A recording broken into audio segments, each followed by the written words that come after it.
Hey, today's sponsor of the program is IAC Laser Engraving. It is a leftist-owned worker collective. It started by a longtime listener, Ryan Lubin, back in late 2021.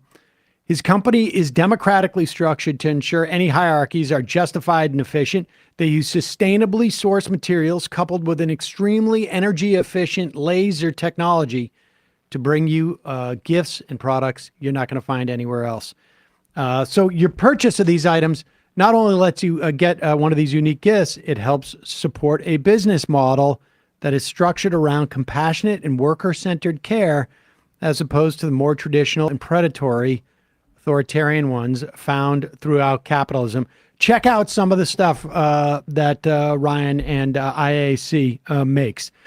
They've got this. Wait. Sorry. Okay. There we go. Check out this. This is a fox. They have all sorts of different things at IAC. This is a fox. It is got 5 hand-painted, hand-glued layers. It's a 3-dimensional design. I think you can tell that from there. I mean, it's nuts. It's available on their website for only $75. Makes a great gift. This one, Saul, when he came in last time, wanted this one big time. Oh, he's already got 2. He's I hoarding know, all he's hoarding all of them. He's really taking them from me. But this is a honeycomb. It's got 9 layers design. It is again hand painted and all sustainably sourced material. $75 at AIClasers.com. They have so many different things. They have they've got a Sasquatch and an owl, and they have frames. But also check this out. This is an example of Wow. This is actually a 99-piece wooden puzzle, and I've got one with a different photo for someone else in my family of other cats. I can't say what, but the point is you can custom design these. This could be a picture of your parents for their anniversary, or your kid for their birthday, or your pets, or your aunts, whatever. It could be a picture of anything. Maybe your favorite football player or basketball player or something like that. They make all sorts of amazing gifts. And of course, it comes in this really cool box, little lever there. IAClaser.com. They can custom these puzzles. They can do all sorts of specialties for you. And they have improved that box design. It is much stronger. It's more vibrant, stronger latches, stronger hinges. And like I say, you saw that the tops are really vibrant, beautiful in and of themselves. You make the puzzle, then you get the box. Nice. As always, visit IAClasers.com. Use the coupon code majority10 at checkout and save 10% on your order. It just occurred to me when Saul makes that puzzle, he's going to have a box with the picture of the cats on there too. So I'm hesitant to say because I don't want them to know. Yeah. They also have updated their site recently. So if you visited in the past, you're going to want to visit again. Check out their new products, IAClasers.com. 10% off your order. Now's the time to get your gifts, folks. Now is the time to do it. All right. And also now is the time to start the show. The Majority Report with Sam Seder. The destiny of America is always safer in the hands of the people than in the conference rooms of any elite. Sam Seder. They are unanimous in their hate for me, and I welcome their hatred. We must guard against the acquisition of unwarranted influence, whether sought or unsought, by the military-industrial complex. The Majority Report with Sam Seder.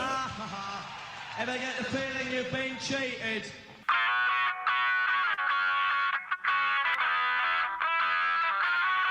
It is Tuesday, November 14, 2023. My name is Sam Seder. This is the 5-time award-winning Majority Report.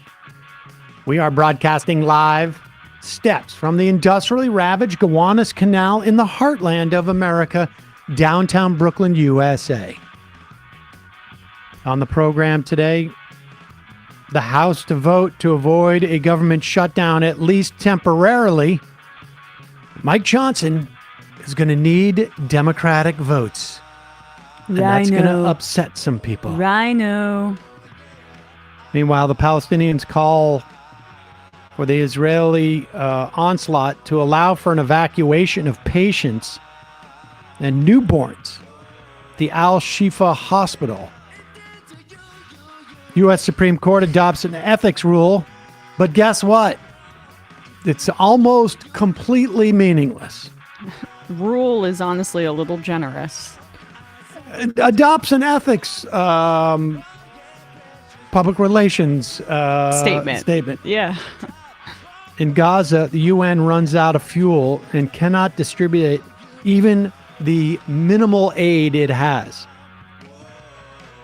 Meanwhile, dozens of State Department employees signed internal memos calling for the U.S. government to call for a ceasefire. Inflation flattens, but Americans still sour on Bidenomics.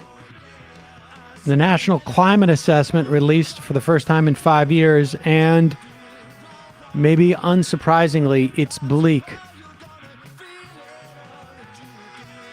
Donald Trump's campaign tries to distance itself from Donald Trump's own 2025 administration's plans. On the way out, Joe Manchin trying to stop the National Labor Relations Board joint employment rule. And today, there will be a protest versus anti-Semitism planned for the Washington Mall, featuring the president of Israel, who last we heard from endorsed collective punishment. All this and more on today's Majority Report. Welcome, ladies and gentlemen. Thanks so much for joining us. It is Tuesday News Day. Tuesday News Day. According Tuesday to News Day. Emma Vigland. It is Tuesday News Day. And we will be going through some of the news. Jimmy from Maryland on the IM says, please watch the Help Committee hearing today. Senator Mullen wanted to literally fight Teamsters O'Brien. Time stay. I thought that was an old clip, but I guess, yeah. Around 48. Let's... Wait, that's the second union president that No, Mark it's Sean Wayne- O'Brien. It's Sean O'Brien again. I think. Oh, no, they're back at it. Yeah, they're oh, back those at two it. hate That's why I each literally other. thought it was an old clip going around again, but I guess They've gotten into it again. before, like, All right, you well, know. let's watch that. But speaking of fights, the apparently now, as you know, the government funding runs out on Friday, and in an effort to avoid a government shutdown, the Republicans apparently have a two-step ladder that they're calling it, where they were able to pass two appropriations bills. Make sure I have this right. One of which will expire in mid-January, one of which will expire in mid-February. They are for different things. Of course, as you know, if you have any type of enterprise that you're running, what you want are as many different budgets that expire at different times, because it's a much more efficient way of running things. Republicans love bureaucracy. They famously talk about it all the time. I mean, this isn't even just bureaucracy. It's red tape. It's not just red tape. It's just bad planning and poor exercise. So funding for the agriculture, energy, and water and transportation HUD spending bills would be a basically continuing resolution until January 19th. Oh, also the VA. And then other 8 bills, including defense, would be extended through February 2nd. I don't know what the logic is behind this. I don't know why they think it's more effective, or maybe if part of the government shuts down and then the other part, like maybe if they feel like, I don't know, military personnel wouldn't get paid and that it would be more pressure. I'm unclear. What makes you think they want it to be effective? Well, I don't know why it's more effective for them. Except the fact that it seems like, this is what the approach that they agreed upon now that they got rid of McCarthy as a way to slow down the process and not have an omnibus bill. That's what they don't want, right? The Republicans don't want some sort of bulk package where the Democrats can use their leverage to keep all things together as opposed to doing it piecemeal. It's silly. It's still going to result in dysfunction. It just depends on how it shakes out. Well, presumably the omnibus would also include the extra funding that they want too. So, but I just don't know what the theory is by doing these, separating these two things. I suspect it's like they feel like, well, agriculture, energy, VA, transportation, HUD, maybe those or some of those. They're willing to let expire and lay off some people in the government and prevent other people from getting those services. Bless you, for a couple of weeks. I'm unsure.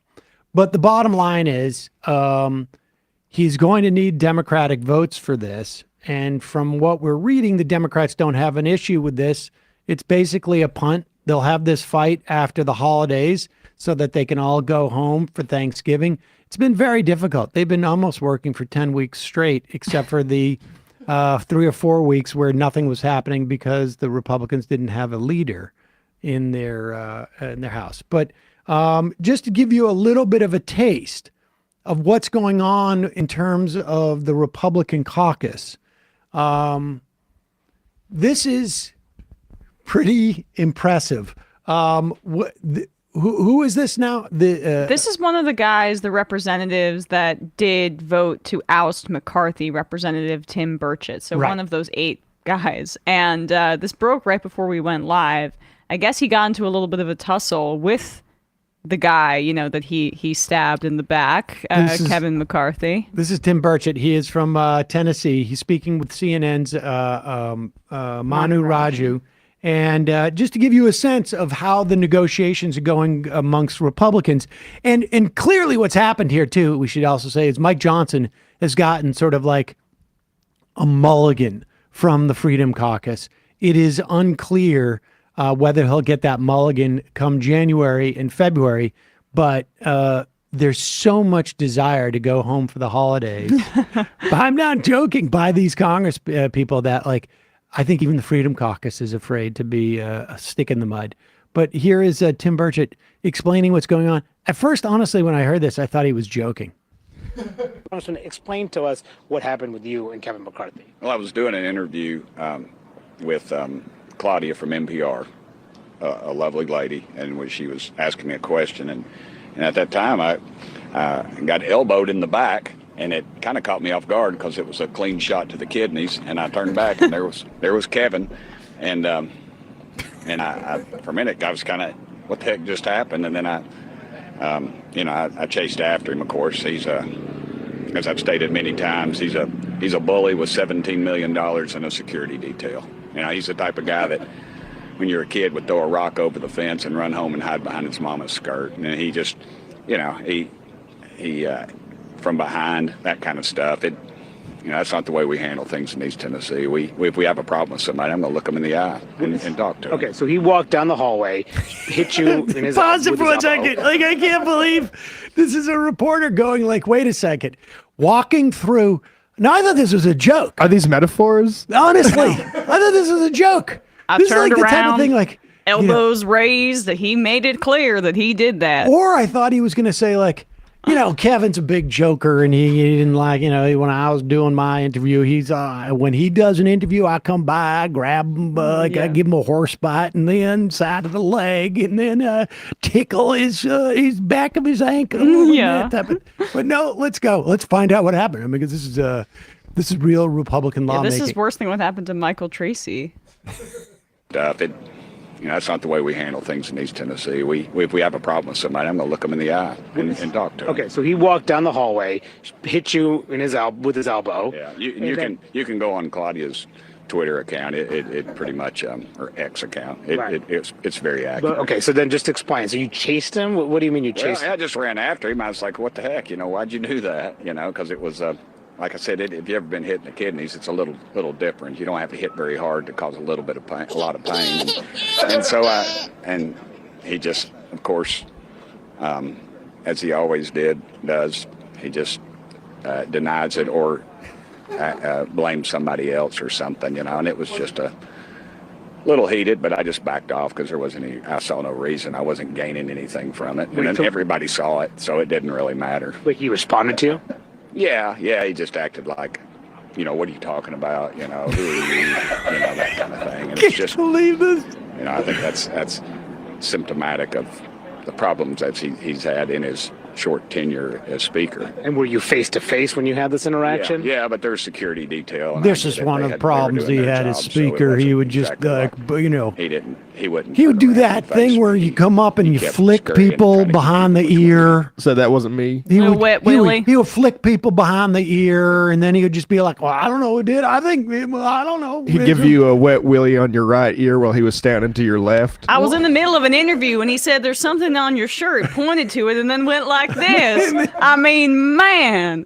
One of the things I always had a problem with Kevin McCarthy is he was the type of guy who'd come down, he'd be like, look at me like, "Oh, hey, Sam, how's it going? Do this, like this, and then rub my glasses, run streak down in the middle of my glasses, and I have 2 streaks." I need these to see. Here is Claudia Grisels.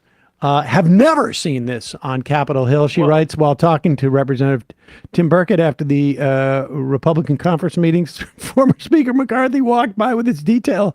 McCarthy shoved Burkett. Burkett lunged towards me. I thought it was a joke, and it was not. Chase ensued. Birch's back was to McCarthy and his detail walking by in the hallway, then the lunge. Burchett responded jokingly as McCarthy kept walking. "Sorry, Kevin, didn't mean to elbow." Then seriously yelled, "Why'd you elbow me in the back, Kevin? Hey, Kevin, you got any guts?" I mean, should I keep going? Burchett then looked back and said to me and said, "Jerk," referring to McCarthy. I asked if he'd done it before. Burchett said no. That's when the chase ensued. Burchett took off after McCarthy and his detail. I chased behind with my mic. Representative Tim Burchett yelled after catching up to McCarthy, "Hey, Kevin, why'd you walk behind me and elbow me in the back?" I can't believe this is. "I didn't elbow you in the back. You've got no guts. You did so." The reporter said it right there. What kind of chicken move is that? "You got no guts. You did so." The reporter said it right there. "You're pathetic, man. You're so pathetic." Burchett starts to walk away from McCarthy, tells me what a jerk, and then yells back, "You need security, Kevin." Wow. He's really hung up on the fact that McCarthy has a detail. I can't wait to see Grizel's next report from like a junior high in Bethesda. But this is things are punchy on Capitol Hill. Mark Wayne Mullen and no Sean pun O'Brien intended want to fight each other in the Senate, and Tim Burchett wants to fight Kevin McCarthy. That's amazing.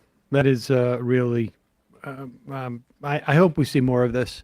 Assaults. You want to go back to the days? Congressional assaults. What was it like? The first, second, or third censure ever in the history of the country was somebody beating somebody else with a cane. Oh yeah, that was around the Civil War. Yeah, yes. Sumner. All right, let's take well, we're not going to have to take a break, but we got a couple of sponsors today. We're going to get into these new Supreme Court ethics guidelines. I guess it's going to take us about 3 seconds to go over that, and it'll probably take maybe the Supreme Court justices even less time to break them. But first, word from one of our sponsors. If you take a look at search trends, interest in learning a new language is only increasing over time. Why is that? Because people realize, like, first of all, it's fun. But second of all, like, for me personally, I've always been trying to learn Spanish. And I've gotten a little bit better. I mean, not great, but I'm getting better. But with Babbel, you can start speaking a new language in just 3 weeks, just in time to show off at the holidays. And one of the things that I love about Babbel, I mean, obviously, you can get the app on your phone. You can do it on your computer if you want to, but they have short little lessons. So, I mean, frankly, for me, it's my phone usage has gone through the roof as of late with all the news. But it's nice to be able to take a little break and feel like I'm learning something. But it teaches you stuff that is really geared towards stuff that you would use in a context. So how to order food, how to ask for directions, how to speak to, merchants or people, clerks. So it's really great for vacation in particular. Yeah. And why Babbel? It's because it really does work. Instead of paying hundreds of dollars for a private tutor or fooling yourself with the language apps that are little more than games, Babbel's quick 10-minute lessons are designed by over 150 language experts to help you start speaking a new language in as little as 3 weeks. It's designed, Babbel is, by real people for real conversations. All of Babbel's tips and tools for learning a new language are approachable, they're accessible, they are rooted in real life situations, and delivered with conversation-based teaching. And here's a special. This is limited time. Our listeners right now, to get you started, right now, you get 55% off your Babbel subscription. But only for our listeners and only right now at babbel.com/majority. Get 55% off at babbel.com/majority, spelled BABBEL.com/majority. Rules and restrictions apply. We will put the link in the podcast description and the YouTube description. Also, I've mentioned this in the past. I think it's fairly obvious sometimes. Sleep and I are not close friends, as it were. I think most people understand what happens when you don't get enough sleep. In addition to like long-term health issues, affects your mood, affects your mental health. It can increase your weight gain, lower your productivity. It can be, if you get less than 6 or 7 hours of sleep, it can be linked to reduced white blood cell count, which of course, affects your immune system. One of the things that I use in my sort of like repertoire, as it were, of trying to get a good night's sleep is Beam Dream. Beam Dream is a powder. It is essentially like a hot cocoa specifically designed to help you sleep. And today my listeners get a special discount on Beam Dream's powder. It's their best-selling healthy hot cocoa for sleep. No added sugar. It's available in a bunch of different flavors. Cinnamon cacao, sea salt caramel, white chocolate peppermint. Ooh. Yep. Good for the holidays. Better sleep has never tasted better. Dream contains an all-powerful natural blend of reishi, magnesium. Magnesium's really important for this stuff because it helps the uptake of all the other stuff. L-theanine and melatonin help you fall asleep, stay asleep, and wake up refreshed. A recent clinical study revealed Dream helped 93% of users wake up feeling more refreshed, and 93% reported that Dream helped them get a more restful nights of sleep. All you got to do is you mix Beam Dream into hot water or milk. Tastes great both ways. Stir or froth and enjoy before bedtime. It's great. And particularly as things start getting a little bit chillier these nights. I mean, as a kid, I always used to have like a hot milk, but this is sort of just like, I don't know, it takes it to another level. It tastes delicious and it really helps. And like I say, cold evenings, really great way to close out the day. Find out why Forbes and New York Times are all talking about Beam, why it's trusted by the world's top athletes and business professionals. So if you want to try Beam's best-selling Dream Powder, this is their biggest sale of the year right now. Get up to 50% off for a limited time when you go to shopbeam.com/majority. The discount is auto-applied at checkout. You don't need a code. That's shop, SHOPBEAM, shopbeam.com/majority for up to 50% off. Check it out right now. All right, let's take a look at these new Supreme Court rules. Remember, they're adopting these and announcing these in the context of the Senate having just punted supposedly briefly to subpoenaing Harlan Crow and Leonard Leo, some of the sort of like greatest hits of Supreme Court corruption that are out there. Same with the House Judiciary. But I don't know who this is meant to fool, because anybody who pays attention to the Supreme Court and the ethics violations is going to know rather quickly, like, there's nothing here. It's meant to just basically say, hey, Dick Durbin, we're taking care of this ourselves. Don't worry about it. I am also quite convinced that this is like part of the negotiations, because they all know that Alito was responsible for the leaking of that Dobbs decision and the attempt to sort of lock in those wayward votes on the conservative side, because there is ostensibly a part about leaks in this. It's a 9-page code, and was signed by all the sitting justices, covers acceptance of gifts, recusal standards, ostensibly to avoid improper outside influence on justices. It covers stuff like spouses, but it's basically a repackaging of previous statements on ethics, including a compilation released in April when John Roberts wanted to sort of forestall the Senate Judiciary Committee before testifying before a Senate Judiciary Committee, which he didn't want to do. And even that announcement at the time was basically just a statement of a bunch of things that had been more or less said in the past. Right. So there's nothing really new here. There's no enforcement mechanism. There is zero enforcement mechanism. They don't even seem to address it. They don't even have a third party kind of like a nod to saying, well, this can be enforced by X body. Like, there's no enforcement mechanism, and there's no saying, okay, well, if we're deemed to be in violation of one of these rules, this is the third party that we will bring in to adjudicate that. Like, there's just nothing there.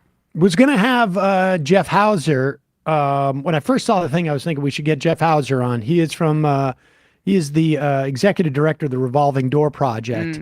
And then, like, it took me about 5 minutes to realize, like, there's not even a point in talking about this. I have a quote from him, I think it was from Politico. This unenforceable public relations document serves absolutely no purpose other than to permit the media to revert to pretending that our unaccountable and unethical Supreme Court retains legitimacy. That's basically it. The new code is vague about when a spouse's personal or political activity should prompt a justice to recuse from a case. And it's silent about how much a justice should do to suss out political conflicts.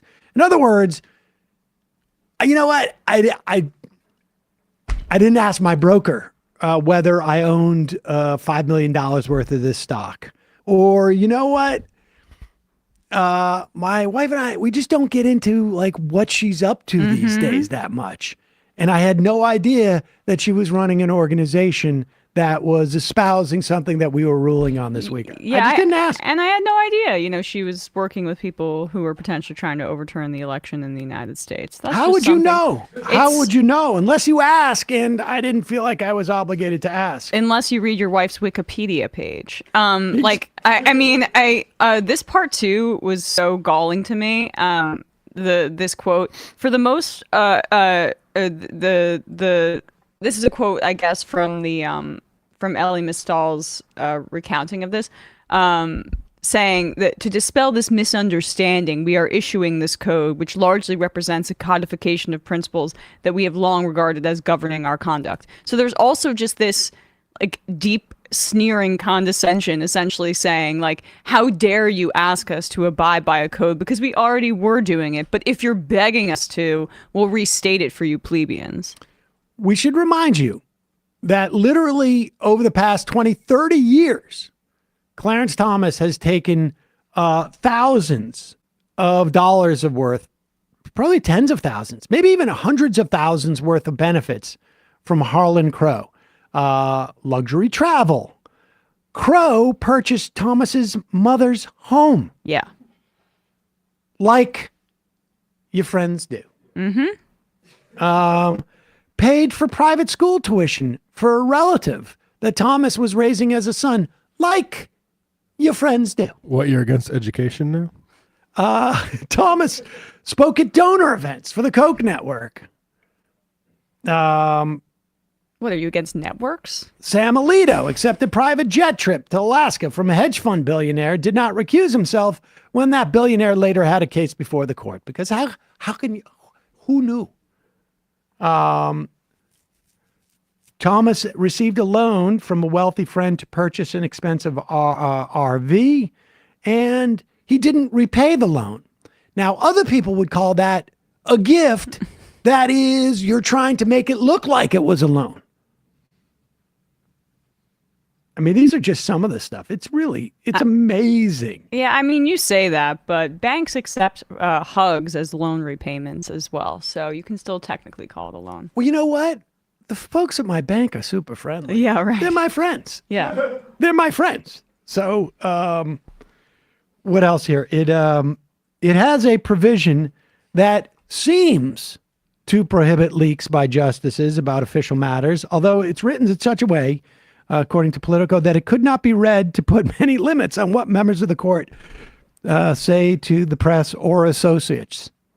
So in other words, if it ever comes out that Alito was the one who either directly went to the Wall Street Journal on multiple occasions, including in the wake of the Affirmative Care Act, or I should say the Affordable Care Act ruling, as well as the Dobbs stuff, or authorize somebody, he won't get in trouble for that. A justice should not knowingly make public comment on the merits of a matter pending or impending in any court. A justice should not disclose or use non-public information acquired in judicial capacity for any purpose unrelated to the justice's official duties. But it's unclear, like, what knowingly means. I mean, none of this stuff is defined. If you've read any other code of ethics, never mind one for lawyers, every single element of it is defined. So you have to have a glossary that's usually longer than this, than the actual code of ethics, but they didn't want to do it. So that's what it is. The bottom line is it's school dress codes are more robust than what they provide. Exactly. Here. It is BS, and hopefully it does not in any way diminish the pressure that we have for judicial reform, and really, frankly, for bring these people in and make them answer these questions about what's been given to Justice Thomas. I mean, if the idea that a billionaire who you're friends with can pay for your mom's house, can pay for your kids' college, private school, can pay for all your luxury trips that we know about, what can you, can you even consider the idea of bribery or I mean, it's just absurd. Yeah. It's just absurd. Dick Durbin, stay on your hot streak of being the only senator, or the first senator to call for a ceasefire, and keep up the pressure and go after Harlan Crow. Hopefully we'll see more of that from White House as well, who's been on this beat for a while. Let's just talk briefly. There was a story out today where a couple of Trump's campaign people got freaked out by the reporting the other day. I think it was in the Times, which was in part about, it referenced the Heritage 2025 program, but basically talked about Donald Trump and his call this weekend for getting rid of the vermin in our country. Here is Donald Trump. And this is part of, there's really two parts to this. Well, three parts to the story. One is Donald Trump is an authoritarian proto-fascist. Two, all this stuff about weaponization of government that the Republicans have been involved with. Donald Trump was already doing this in his last term. Many of these things that are being written about where he's supposedly going to do in 2025, he was doing these in 2024. But the other element is they are going to professionalize it. Mm-hmm.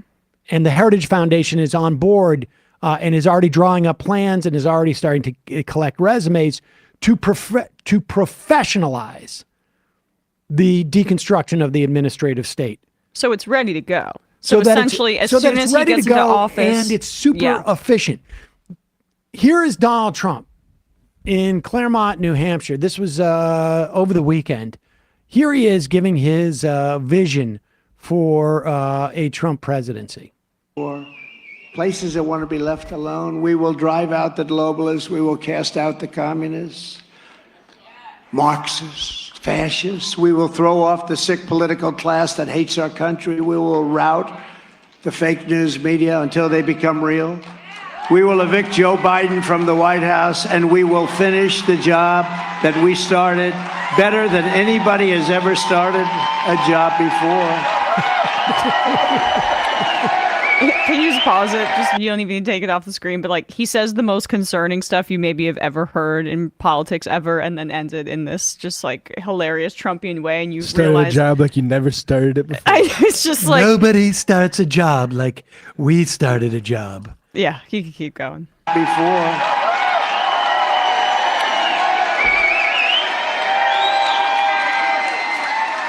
The great silent majority is rising like never before, and under our leadership, the forgotten man and woman will be forgotten no longer. You're going to be forgotten no longer. With your help, your love, and your vote, we will put America first. And today, especially in honor of our great veterans on Veterans Day, we pledge to you that we will root out the communists, Marxists, fascists, and the radical left thugs that live like vermin within the confines of our country, that lie and steal and cheat on elections and will do anything possible. They'll do anything, whether legally or illegally, to destroy America and to destroy the American dream.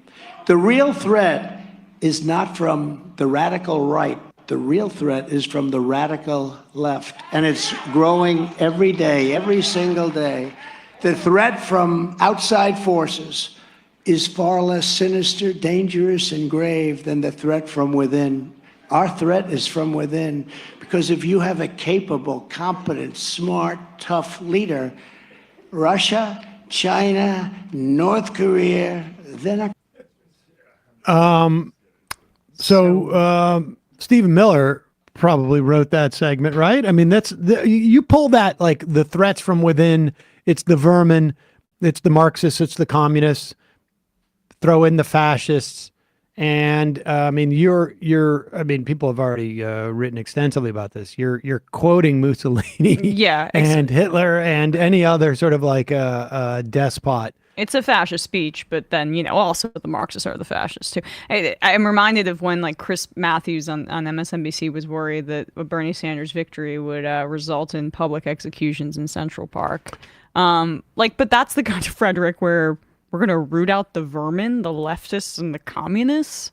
That's the kind of rhetoric where you get really concerned about democracy and dissent really being tamped down in a way that maybe we haven't seen in the history of the country. And they drop this in there for a couple of reasons. One is they want people talking more about Donald Trump. They figure they have already lost the people they're going to lose. It also just sort of expands the playing field of what becomes appropriate and just gearing up for this election. And but like I say, this type of talk, their campaign, at least in like an article on page like 25 of the newspaper, came out and said, well, we're not necessarily going to be doing too many crazy things. Here is let me just go over like what they're doing. Like I said, There is a 1,000-page, I guess it's about 900 pages, Project 2025 handbook put out by the Heritage Foundation. It is, you'll recall at the end of the Trump administration, they put in by executive order a change to the way that civil servants were hired and fired in our government. It was a change to Schedule F. Biden reversed it. But what it would have done is it would have allowed for about something like when you come in, you can get rid of about 4,000 civil servants in different positions throughout our government. This would allow for the getting rid of about 40,000. Now they were able to drive out a lot of basically, I mean, you call them bureaucrats in our government by making things just really difficult on them, whether it was at the EPA or the Bureau of Land Management or the FDA. When you have political leadership that is trying to undermine what the mission of the agency is, people who went into that business essentially to do stuff that, like, I care about the environment, I'm going to be an environmental lawyer. They go in there, and when the political leadership starts to defang and demoralize the agency, people leave. This happens at all the agencies. Scientists leave, labor enforcement leaves, all on and on. That was the project that they began during Trump's first term. But this time around, like I say, the Heritage Foundation is adamant about professionalizing it. So it is a 920-page policy book, 400 plus contributors.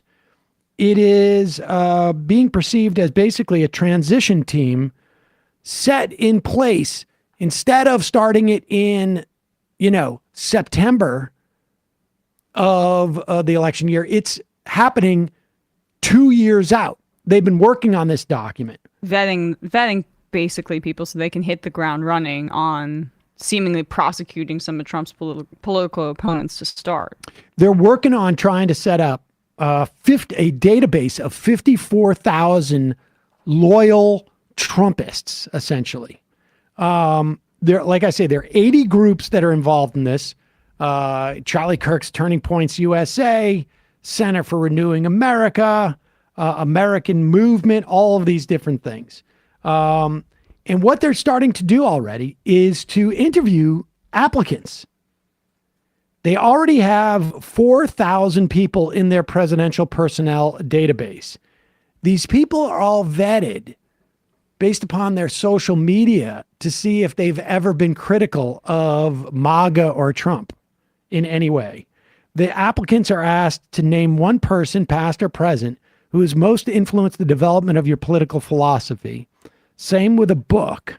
They're basically just looking for ideologues, less so necessarily people competent at, do you have environmental policy work? Do you have food safety work? No, doesn't matter. Are you going to listen to what we tell you to do? Yes. Can you establish that you would do, like, you were truthfully that way? Okay, look at my my past social media, et cetera, et cetera. And the idea is they're going to go in and they're going to try and deconstruct the administrative state, just like Steve Bannon promised at CPAC back in 2016, I think it was, in the summer of 2016. They're involved in a massive headhunting quest to recruit 20,000 people to serve in the next administration. There will be 4,000 presidential appointments and as many as 50,000 replacements for federal workers who are so-called policy adjacent. The way they will do that is to reinstitute their Schedule F plan,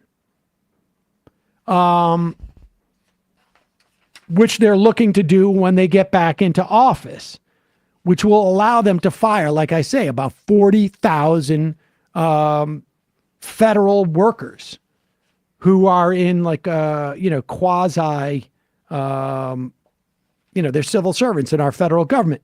So this is what Trump Trump insiders, this is according to Axios, how it would go. First, it would be the Justice Department and the FBI and the intelligence community. We're not talking about reforms here. We're just talking about slashing and cutting. Some instances, I wouldn't be too sad about that, but I assure you, Civil Rights Division, Antitrust Division, various components of the Department of Justice are going to be slashed. Then Department of Homeland Security and the border, they want detention camps. I would be undoubtedly privatized, detention camps. More than we have now, let's be clear. We have that. Then the Schedule F personnel powers would be rolled in. And on and on. I mean, the bottom line is deconstruct the administrative state. The real scary part about this is this time, the first time they were getting their feet wet, this time they're going to do it. They're going to approach it. Streamline it. Like a consulting business. This is, McKinsey, but for right-wing fascist fanatics. Or another McKinsey for right-wing fascist fanatics. Yeah, it's a good reminder of what we are up against in 2024. Trump going to be the nominee, most likely. Well, here's the other thing. Unless he's thrown in jail, I don't know. But let's play this clip, because we can talk about, Project 2025 as a Trump project. And this, again, Heritage Foundation, 920-page document outlining exactly how they're basically going to deconstruct the administrative state. And here's Steve Bannon to remind you that this is not a Donald Trump project. The Heritage Foundation is essentially the epicenter of Republican thought in this country. They're the ones who came up with that list for all the judges for Donald Trump to appoint, and he did it. And he doesn't care. He takes the list they give him and they do it. Here's Steve Bannon to remind you, this is not just about Donald Trump. The people who put together this handbook, they're in touch with DeSantis's campaign chair. This is a Republican project, and this is the new Republican Party. Maybe not so new, but here's Steve Bannon. You have a MAGA lawyer who likes to come on your podcast, Mike Davis. Here's what he suggested were the top priorities for Trump's attorney general. 1, fire the deep state executive branch. 2, indict the whole Biden family. 3, deport 10 million people, kids in cages. It will be glorious. 4, detain people at Gitmo. 5, pardon every January 6th defendant. What do you think about that 5-step plan? I think it's fantastic. All 5? All 5. We're going to start the largest deportation program in history. All 10 million must leave. You're saying that it's about people's gut feelings, it's about people's lived experiences. You think somebody that's struggling, right now in the economy cares about firing random deep state people, indicting Joe Biden's there's many things brother, Tim, deporting did people? I say that's all they're going to do? That's Mike Davis would probably be the attorney general. Trump laughs about Nancy Pelosi's husband being assaulted. How's her husband doing, by the way? Anybody know? She has a wall around her house, which obviously didn't do a very good job. He said that Mark Milley should be executed. He wants to pardon these January 6th insurrectionists who beat cops with flagpoles.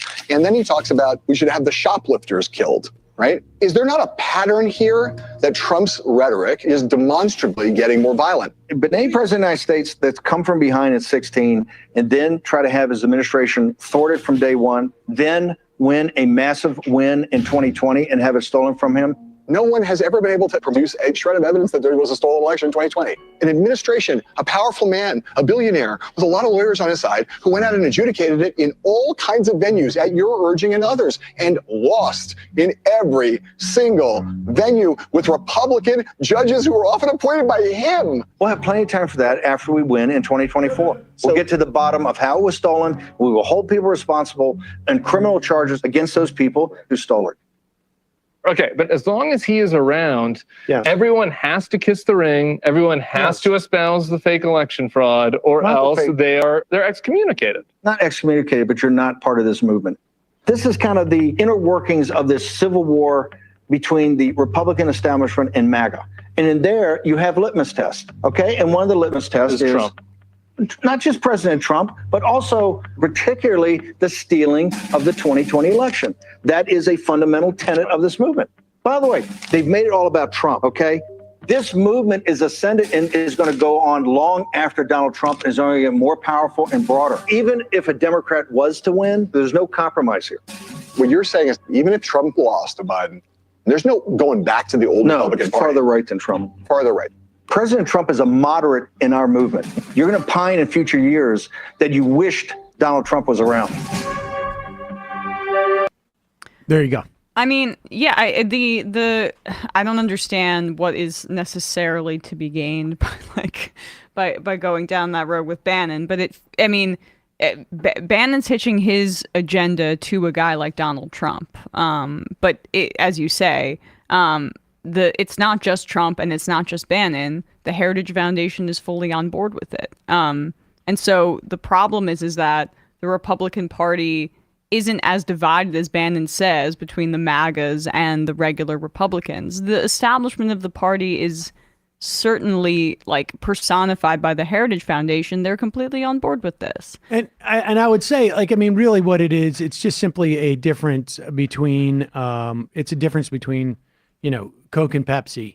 The fundamental, the cola part is still there. Yeah. They are all interested in the same sort of policy goals. It really becomes more of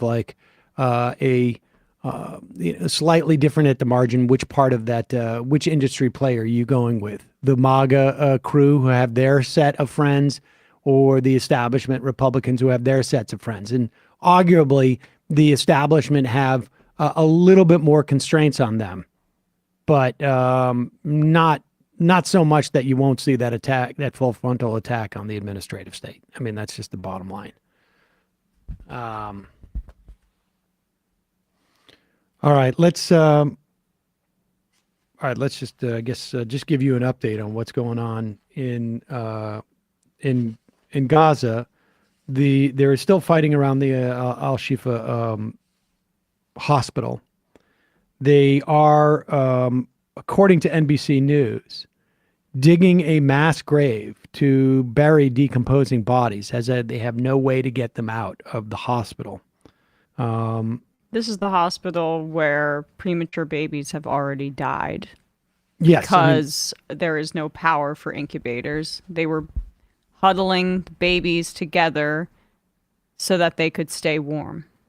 Ostensibly, according to the Israelis, there's big meeting rooms, big tunnel intersection underneath the Al Shifa hospital. One of the things they've done, there was an earlier hospital that they overran, the Israelis did, and they released a video showing where they presumed there were hostages being held in a sort of like a basement of the hospital. Quite possible. Also, not a good idea to bomb that area if you want these hostages to live. But, it has not been Also, necessarily... they pointed to a schedule on the wall that supposedly had the, this is the hostage schedule of watching the hostages. And it was just the days of the week in Arabic, so they had to delete that tweet and other fabricated evidence. Krista Peterson also posted this. This is from a piece in the International Review, but summary. In 2014, Israel bombed Al Shifa Hospital and said they were targeting a Hamas bunker underneath, but then changed their mind and said it was a failed rocket. Yeah. That sounds familiar. Oh, well, I mean, we heard the failed rocket thing in regard to another hospital. I don't care if there are Hamas tunnels under the hospital. So, we can put that aside but for a second. But there's also no evidence. But there's also no evidence that there isn't. And there are Hamas tunnels throughout Gaza, but that's in part because Gaza is a very, very small strip of land with millions of people concentrated on it. So, the Israeli government understands that they can feasibly make that case about essentially any location, no matter if it's a United Nations facility, a school, a hospital. They can point to, there's, Hamas tunnels under there just because of the nature of the land that we're looking at here. Biden said the hospital must be protected. A little late for that. It's a little bit nice, yeah. And then, of course, on the National Mall today, there is a rally that is really fundamentally about supporting Israel's attack on Gaza. It's a pro-war rally. The idea that it's about anti-Semitism, the The confluence of that, frankly, in my mind, makes Jews a lot less safe. When you start to equate,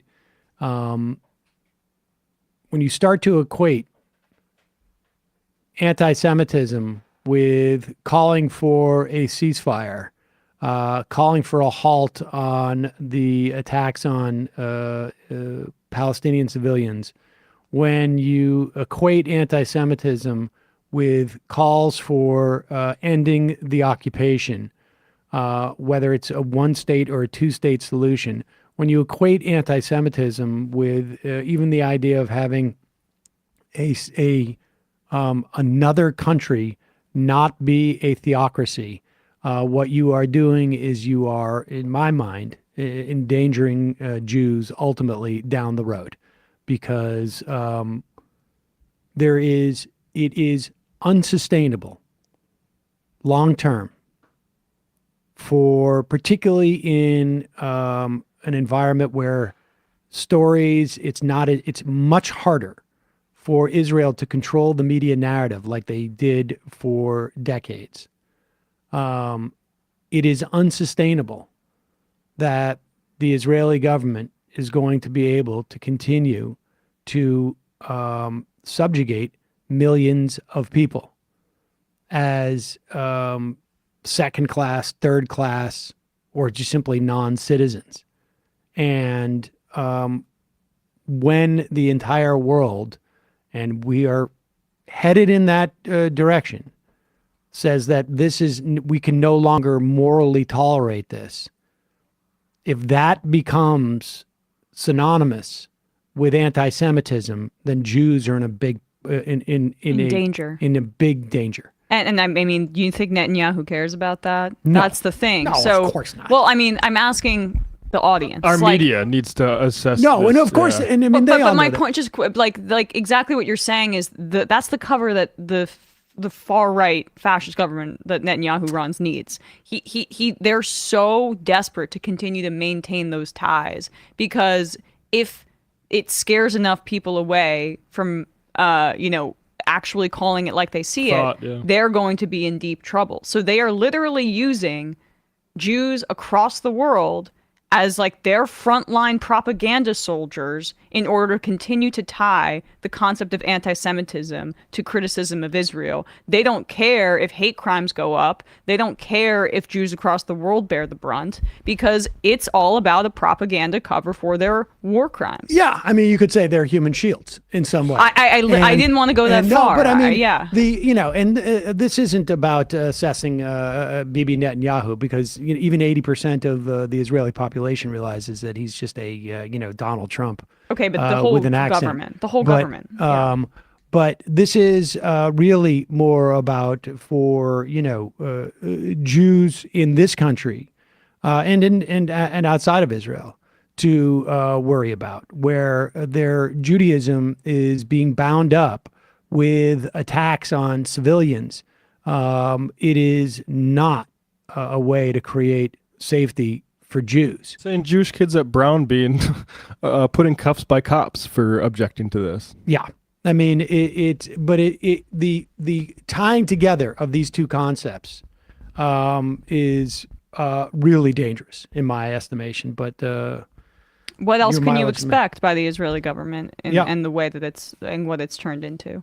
And again, I encourage everybody to look at these images of the hundreds of thousands of Gazans, or at least tens of thousands, I'm not sure, but who are fleeing North Gaza on foot.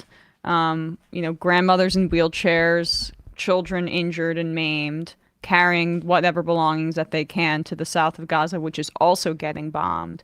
And ask yourself what makes this in any way distinguishable from the Trail of Tears here in the United States and from the first Nakba. The images look exactly like the Nakba images on like Ilham Papi's book. The only difference is there's more people, it seems like, this time. 1.6 million now have been displaced in Gaza. And, the other part about it is, what is there to go back to? And they're already saying that the Gaza is likely uninhabitable for months. The people that are still there are tens of thousands are facing disease. upper respiratory issues. I wrote some of this down here.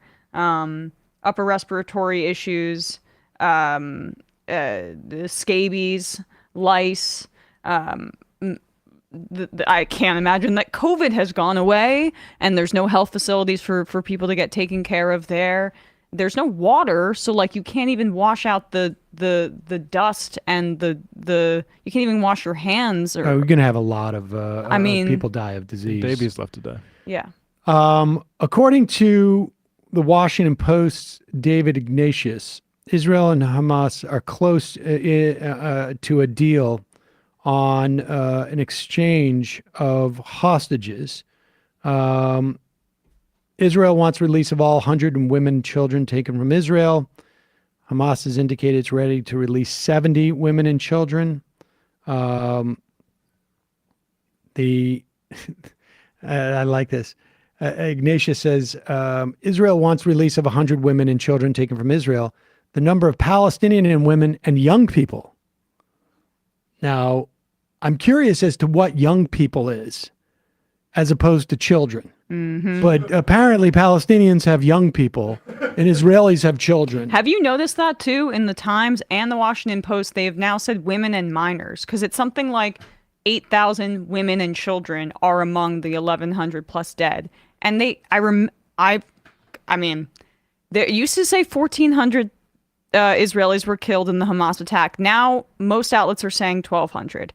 It used to say women and children getting killed, and now it's saying women and minors in Palestine. You don't want... Like these subtle rhetorical shifts. Yep. Notice it means something. A lot of these reporters who cover this on a day-to-day basis are getting their information from similar sources. These are important things to pay attention to.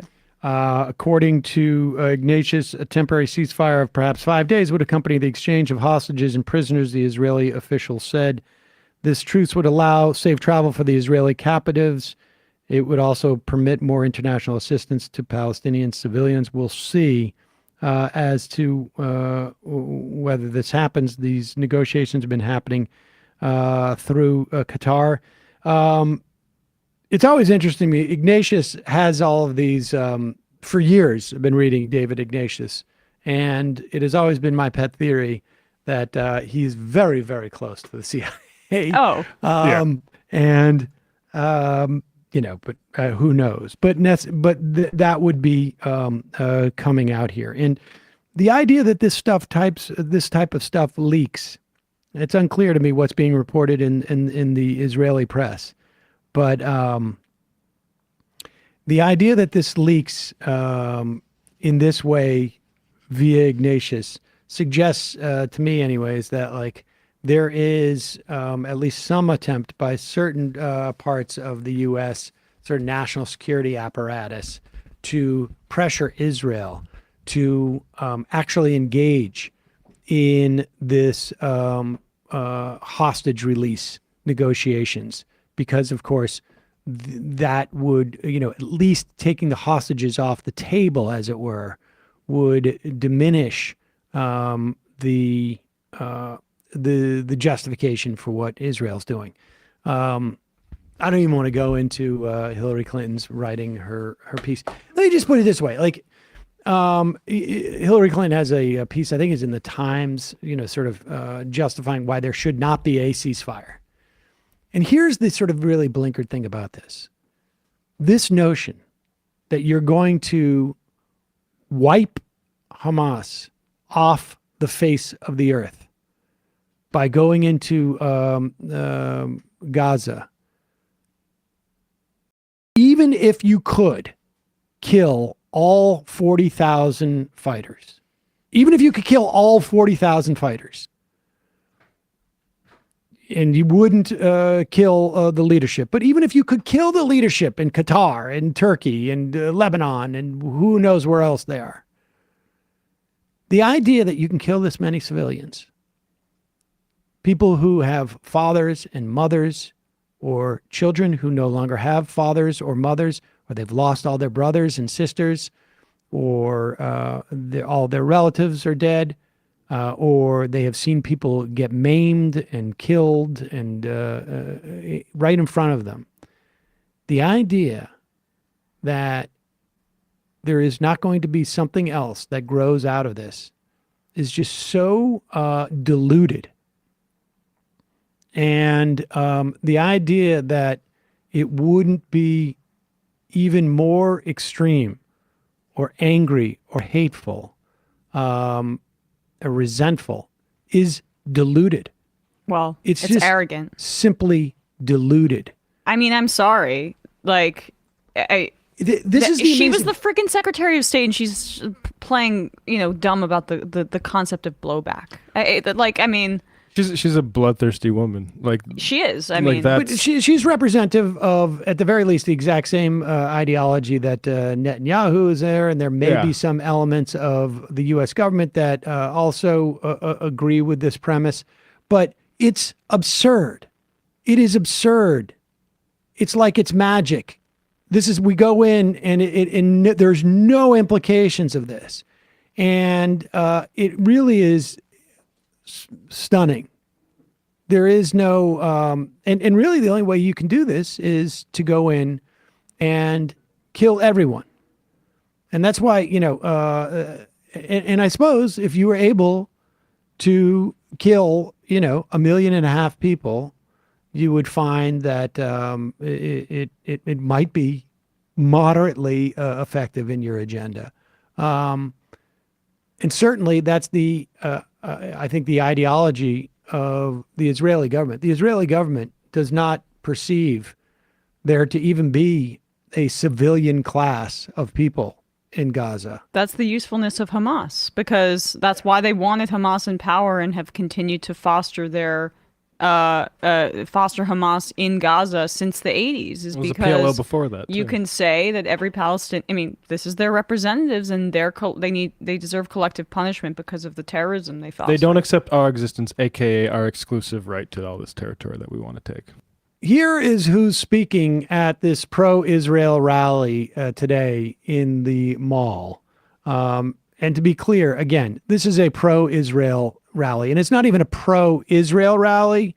It is a pro-attack Gaza rally. This is a pro-war rally that is happening today in Washington, D.C. With New York members of Congress and Chuck Schumer and, Senate Majority and Leader. Hakeem Jeffries. Yeah, the Senate Majority Leader, the leader of the Democrats in the House, and the leader of the Republicans in the House, Mike Johnson. The anti-establishment Right. folks. Mike Johnson, who's really he's just very concerned about anti-Semitism, that extreme fundamentalist Christian. It is without a doubt the idea of conflating an anti-Semitism rally with a pro-war rally is absurd. And how do we know that this is a pro-war rally?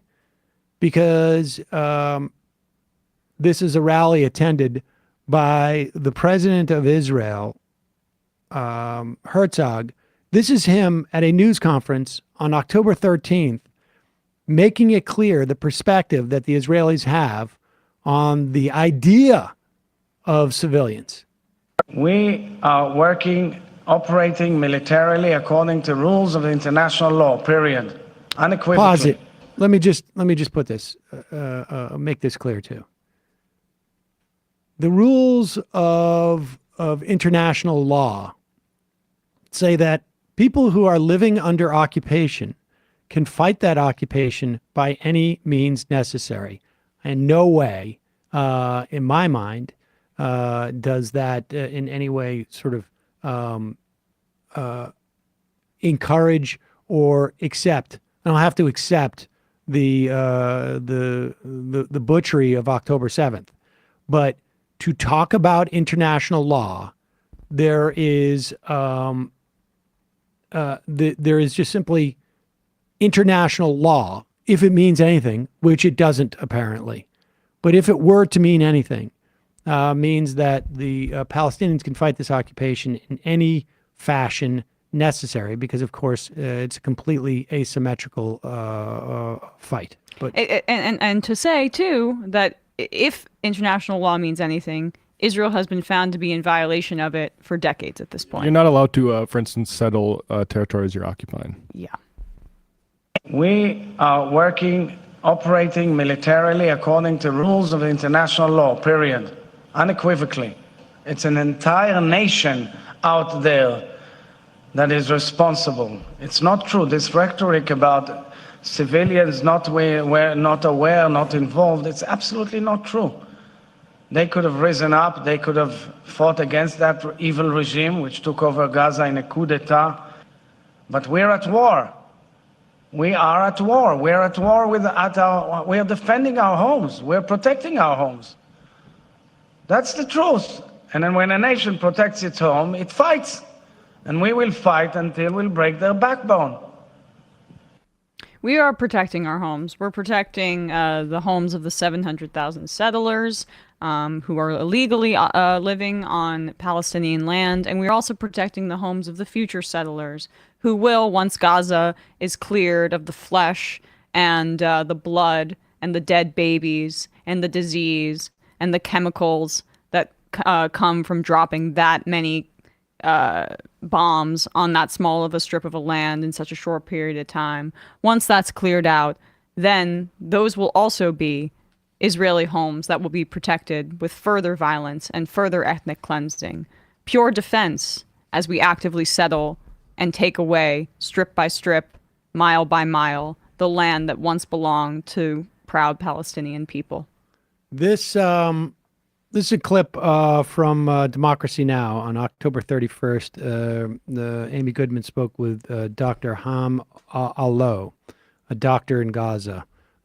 Look at this interview. It's appropriate in the wake of Isaac Herzog saying that we hold the Palestinians, all the Palestinians, responsible for what Hamas did. There is no innocent civilians, according to him, because they could have in some way risen up and taken over Hamas.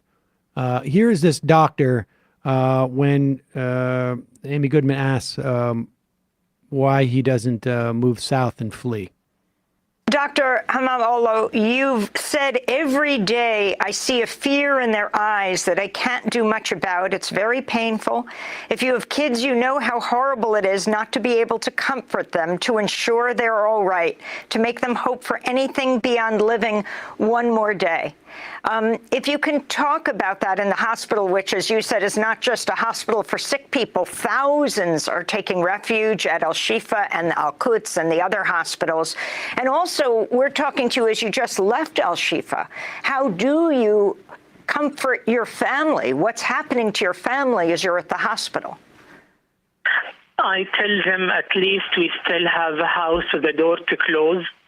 But many thousand refugees, people like us who used to live in dignity, have no longer houses and no doors to close to protect them. They are surrounded by wastewater, by garbage. They don't have adequate continuous supply of clean water to drink. Many of them have a lot of missing members of their families. They don't know if they are alive or not. I tell them at least we still have a house to live in, but they don't have. And surprisingly, my 4- and 5-year-old kids, they accept this as a comfort, as a better situation compared to those refugees living. They are living actually in hospitals, but it's not like they are living inside the hospital departments. Many of them do not have enough space to go into hospital hallways, so they are living around the buildings and in the garden. So yeah, surprisingly, my very young kids accept this. The Israeli military has dropped thousands of pamphlets warning people where you are in northern Gaza to leave. Why don't you go with your family south? And if I go, who treats my patients? They are not animals. They have the right to receive proper health care.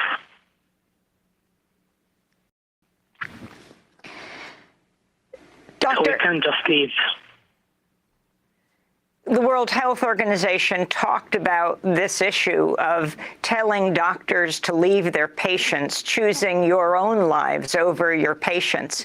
Can you talk about that choice, since so many patients can't leave? For example, babies and incubators.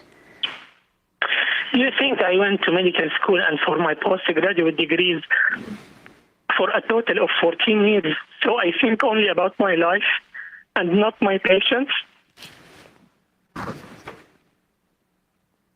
I'm asking you, ma'am, do you think this is the reason why I went to med school? To think only about my life?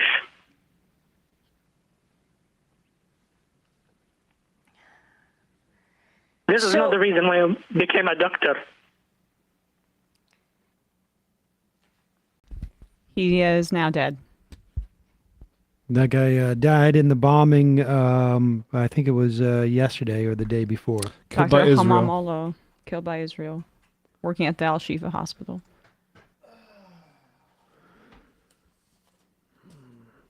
I mean, doctors are performing C-sections and surgery without anesthesia. There were reports earlier that without, when the water, because of the water shortages, there were medical workers drinking out of IV bags. We've also said, the incubators for the premature babies have run out of power, and so they're huddling babies together in blankets so that they can keep each other warm. And yet our press has conditioned people to see the word martyr as some kind of terrorist. All right, well, that's the show for today. We're going to move into the fun half of the program. Hopefully things will be a little bit more fun. We have some clips that'll be a little more fun, hopefully. This is the situation. It's very difficult to sort of reconcile how right now. I mean, I've just noticed Van Jones is speaking as we speak, so I'm sure that's going really great. Oh. What struck me is this morning is, everybody knows I listen to the AP in the morning and there was, 300,000 people the other day in support of Palestinians in London, 20,000 in Austin, Texas, of all places. There was, we have tens of thousands of people protesting all across the country. This morning was the first time I had heard about a protest that was to take place. Yeah. In D.C. And imagine that, but it's your support that makes this show possible. You can become a member at jointhemajorityreport.com. Don't forget also about justcoffee.coop, fair trade coffee, justcoffee.coop. Emma, what's happening with the ESPN? Yesterday, we broke down Week 10 in the NFL, CJ Stroud's historic performance. Also, the Browns might actually be legit if Deshaun Watson can get his crap together. More things, and the implosion of the Edmonton Oilers, which has been interesting to watch. YouTube.com/ESPN show. Matt. Jason Miles makes his return, talking about a new piece he has in Compact Magazine, patreon.com/Left Reckoning tonight. Also might get into a little bit of Candace Owens and Ben Shapiro drama. See you in the fun half. You are in for it. All right, folks, 646-257-3920. See you in the fun half. Are you ready?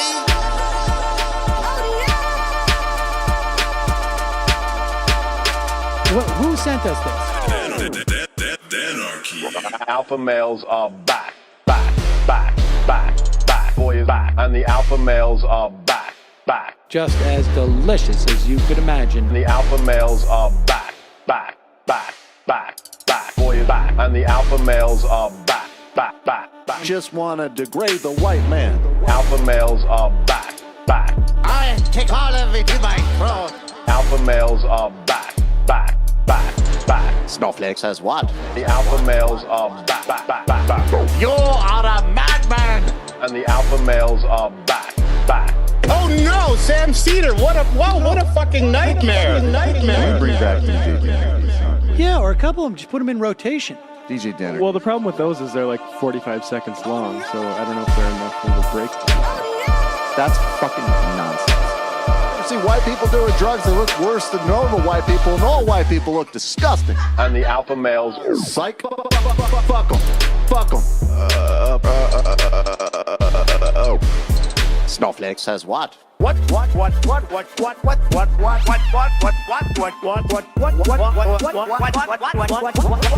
Snowflake says what? A hell of a lot of bank. A hell of a lot of bank. A hell of a lot of bank. Okay, I'm making stupid money. Hell of a lot of bank. A hell of a lot of bank. All lives matter. Have you tried doing an impression on a college campus? I think that there's no reason why reasonable people across the divide can't all agree with this.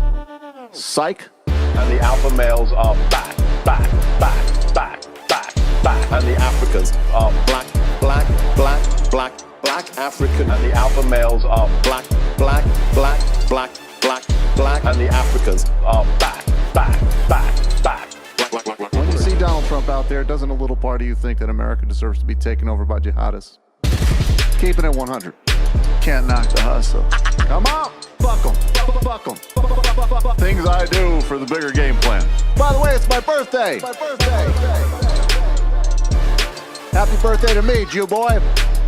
I have a thought experiment for you. And the alpha males are back, back. Africans are black, black. Alpha males are black, black. Africans are back, back. Come on! Come on! Come on! Someone needs to pay the price for blasphemy around here. I am a total pussy. Pussy.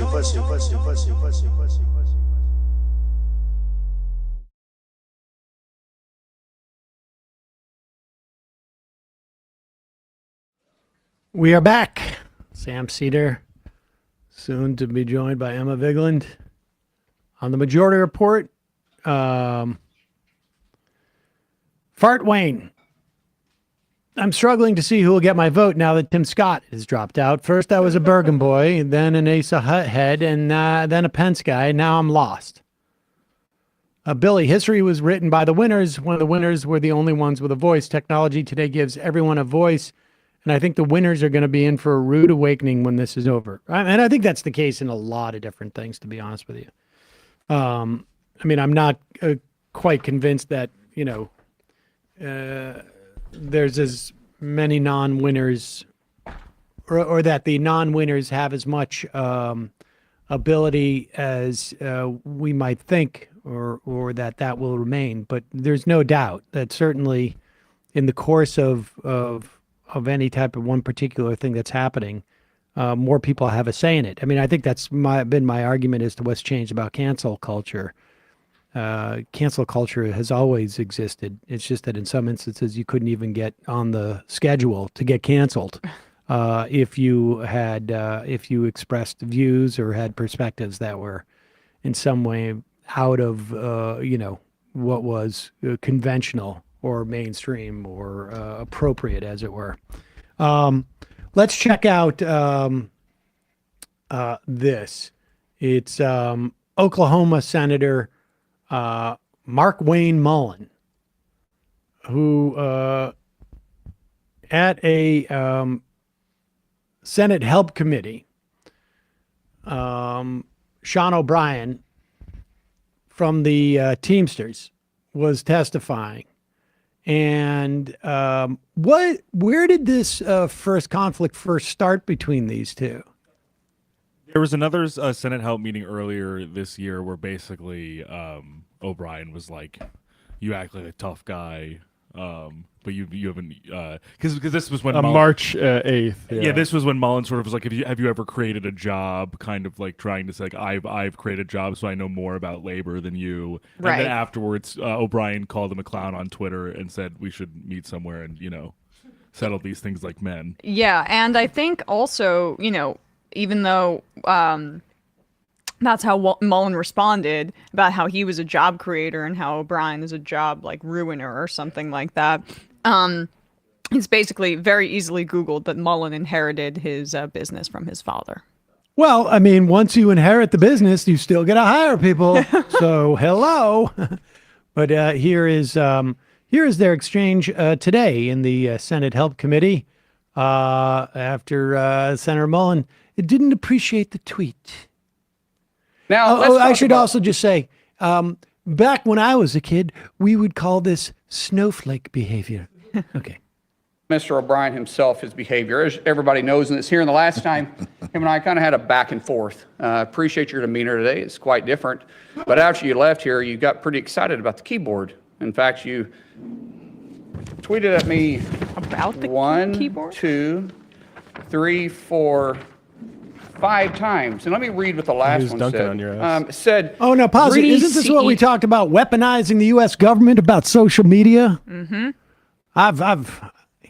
And you know who seems very, very sensitive is somebody who's like printing out tweets from like 8 months earlier. This is like when you do research. When you do research, Sam. You tweeted at me, sir. Yes, you did some tweets at me. Printing tweets I want to use government time while we have you here to talk about how you tweeted at me. You got excited about your keyboard. Pretends like he's self-made. Sir, I wish he was in the truck with me when I was building my plumbing company myself, and my wife was running the office, because I sure remember working pretty hard and long hours. Pretends like he's self-made. What a clown. Fraud. Always has been, always will be. Quit the tough guy act in these Senate hearings. You know where to find me. Any place, anytime, cowboy. Sir, this is a time, this is a place. If you want to run your mouth, we can be two consenting adults. We can finish it here. Okay, that's fine. Perfect. You want to do it now? I'd love to do it right now. Well, stand your butt up then. You stand your butt up. Oh, hold on. Big guy. Oh, stop it. Is that your All right. solution? No, sit down. Sit down. You know, you're a United Take his States ring Senator. off. Sit down. Active. Oh, okay. Sit down, please. All right. Can I respond, Mr. Hold Chairman? it. If Hold we on. can, no, This is I have what the he mic. said. I'm sorry. This is Hold what it. he said. You'll have your time. Okay. Can I respond? Oh, no, you can't. This is a hearing. And God knows the American people have enough contempt for Congress. Let's not I don't make like it worse. thugs and bullies. You have, And that's you what- have I don't the like mic. you because you Hold just it. described yourself. Hold it. You have the mic. You have time. All right. Make your statement. Then let's do this, because I did challenge you and I accepted your challenge, and you went quiet. No, I didn't go quiet. Hold on. You challenged me to a cage match, acting like a 12-year-old schoolyard Hold bully. it. Excuse me. Hold on. Hold it. No, excuse me. I have the I will mic. say exactly. Senator Mullen, I have the mic. You have questions on any economic issues, anything that said, go for it. We're not here to talk about physical abuse. You brought. We're not him talking in. about, of course I did. And let me show you his hearing, because I want to expose this thug to who he is. And You're not pointing at me. That's disrespectful. All right. I don't care about respecting you at all. I respect don't people that respect you at all. respect. So All right, hold let it. me. Hold it. No, You're one of no, 100 of the most hold elite it, people. please. Act it. Please. All right? This is excuse me. This is a hearing to discuss economic issues. All right? If you have questions for Mr. O'Brien or anybody else on what he has said, go for it. But we're not here to talk about fights or anything else. I'm quoting exactly what he said. You can and say this what is- you want, This is your witness This you is brought. my And witness. let Called me I'm a name on exposing him as a Talk person anything who you he want. is. So in But no fight- 2013, Nope. in 2013, O'Brien was suspended by the Teamsters for intimidating your own members. In 2014, you were part of, what would you say, organizing the harassment and intimidation of the Top Shelf crew. Chef, not chef.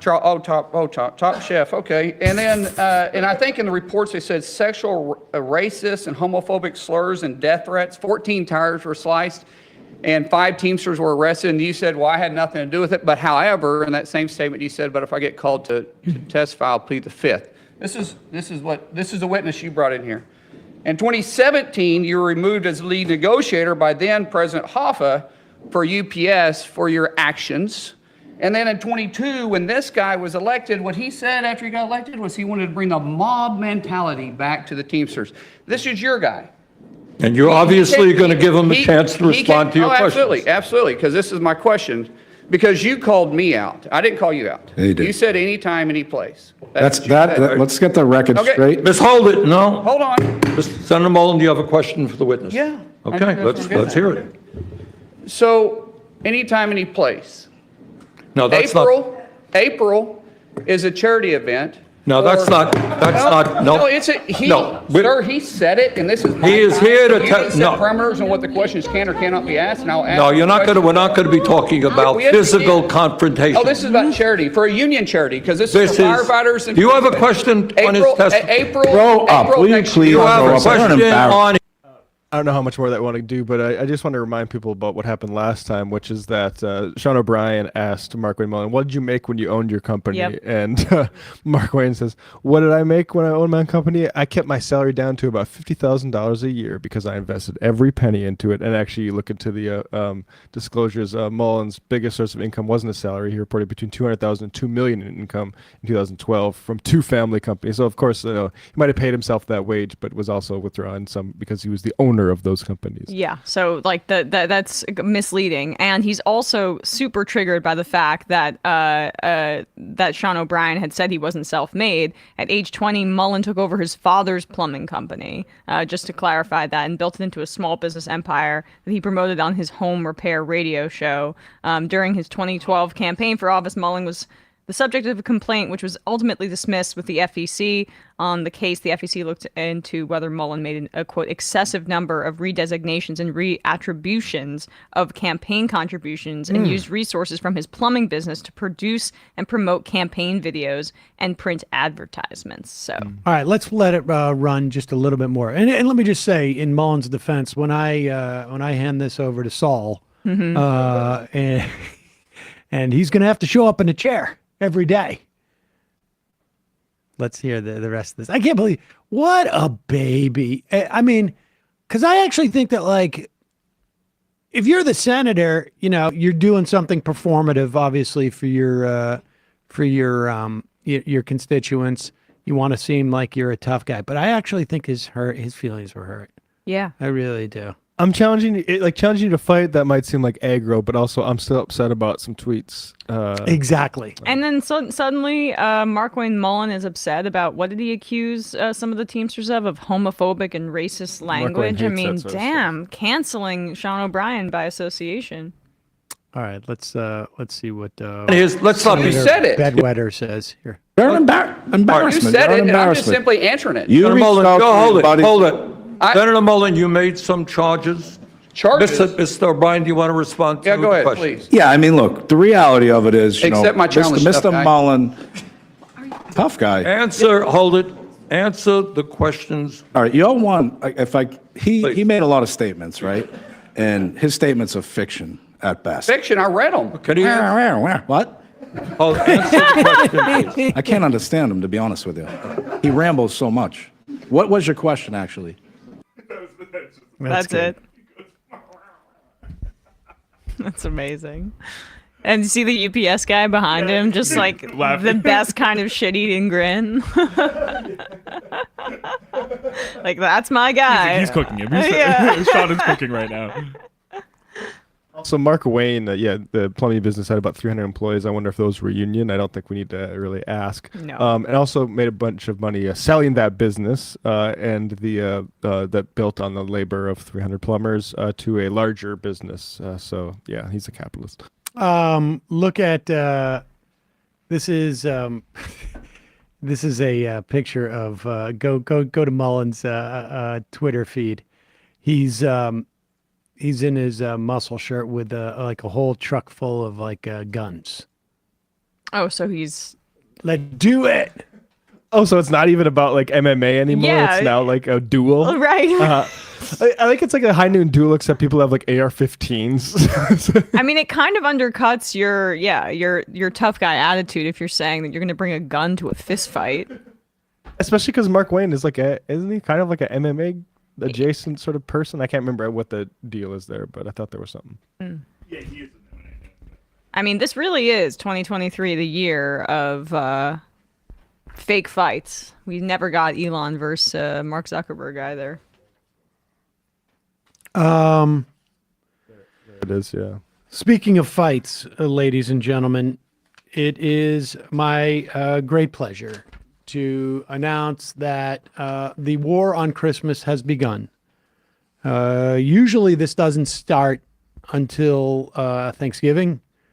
But you want to do a preemptive strike, General? Well, we have marshaled our forces, and unfortunately, we have been found out by the Christmas defenders. Elves. On weekend. Elf intelligence. Weekend Fox and Friends.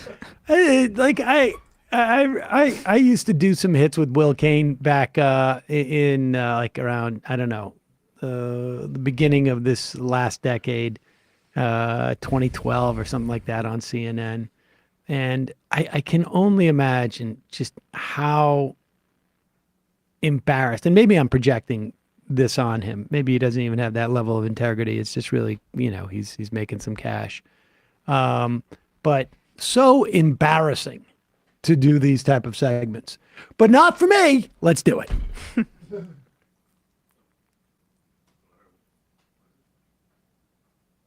All right. Well, back home in Wisconsin, there's a Wisconsin council that is sparking outrage because they have instructed staff, this was in an email, to avoid red and green decorations in public buildings at Christmas. They want them to replace any religious ornaments or anything red and green with snow people. So here's what the email said. It says, we kindly ask that departments refrain from using religious decorations or solely associated with Christmas, such as red and green colors, when decorating public spaces within the city building. Instead, we encourage you to opt for more neutral and inclusive, I hate that language, decorations that celebrate the season without flavoring any particular faith belief system. Here are a few suggestions: snowflakes, snow people, other non-religious symbols associated with winter. How offended are you that there aren't snow women? Does that bother you that we would call it a That's snowman? not inclusive. That's not inclusive. You feel underrepresented? They said snow people, didn't they? Yeah, that's what I'm saying. Like as a culture that we haven't always said snow. Right, yeah, that's the thing. Is he's trying to be really clever here, and he can't quite figure it out that the snow people is inclusive. He doesn't even, he can't even get... This town is a town of 48,000 people in Wisconsin. It's always west of Wisconsin. Milwaukee. Even back, and we will play, sometime over the next month, my annual A War on Christmas spot on CNN way back when. But it was a town in Wisconsin that had taken Jesus out of Silent Night or whatever that song is. It was another town in Wisconsin named after a Native American word. Right. Here is okay. Let's keep going. I mean, they're going to really try. They're trying to. It's hard to build the outrage for something like this, but they're going to work at it. People, does that bother you, Rachel? But you know what bothers me? The pagan winter thing. I'm not celebrating winter. I'm celebrating Christmas, Christ's Pause birth. it. I'm celebrating Christmas, which is inexplicably right near the winter solstice, oddly, which is, in some, by many definitions, a pagan ritual. But it was moved there to be a little bit closer to that pagan ritual because Jesus was actually born in frickin' April, according to the damn Bible. Here's the other thing. She doesn't live in Watso, Wisconsin. She is in no way inhibited from celebrating Christmas. And also, to be clear, I don't think she's ever been in the city hall. She's ever going to be in the city hall in this town during Christmas. So it's really not an issue for her per se. Here we go. Other people are celebrating Hanukkah, which I love to say Happy Hanukkah to people who are celebrating Hanukkah. So I don't understand all this and this inclusive thing. It's not true. What they're trying to do is exclude religious people. But the funny thing about exclude religious people, we've moved beyond. It's snow people. I get it. We moved beyond what in the distancing world? ourselves from Christmas to now we got to Somebody in that meeting goes, "Hey, red and green is too affiliated with a religion. We need to be more whatever." Now it's the Palestinian colors, And somebody by the else in way. the room goes, "But be careful. Don't make it a snowman." Yeah. I would Make if I it a were- snow person. If I were in that town, I'd wear a tartan plaid suit every day for the next month, and just have like jingle bells off of me. And Pause it. First off, why not just wear that suit anyways, you ding dong? You can wear that suit. You could wear it right now. You could wear it on TV and rub all their faces in it. Show your loyalty Can we to just go Christmas. back? Because this is like, it's so fascinating to me to see how Will Kane is so embarrassed himself. But watch him make his really, you don't have to go back too far. Yeah, right here. He makes his joke. He laughs, and nobody's even listening to his joke. He's the only one laughing at it about the snow people. He's really thought he had queued this up pretty well.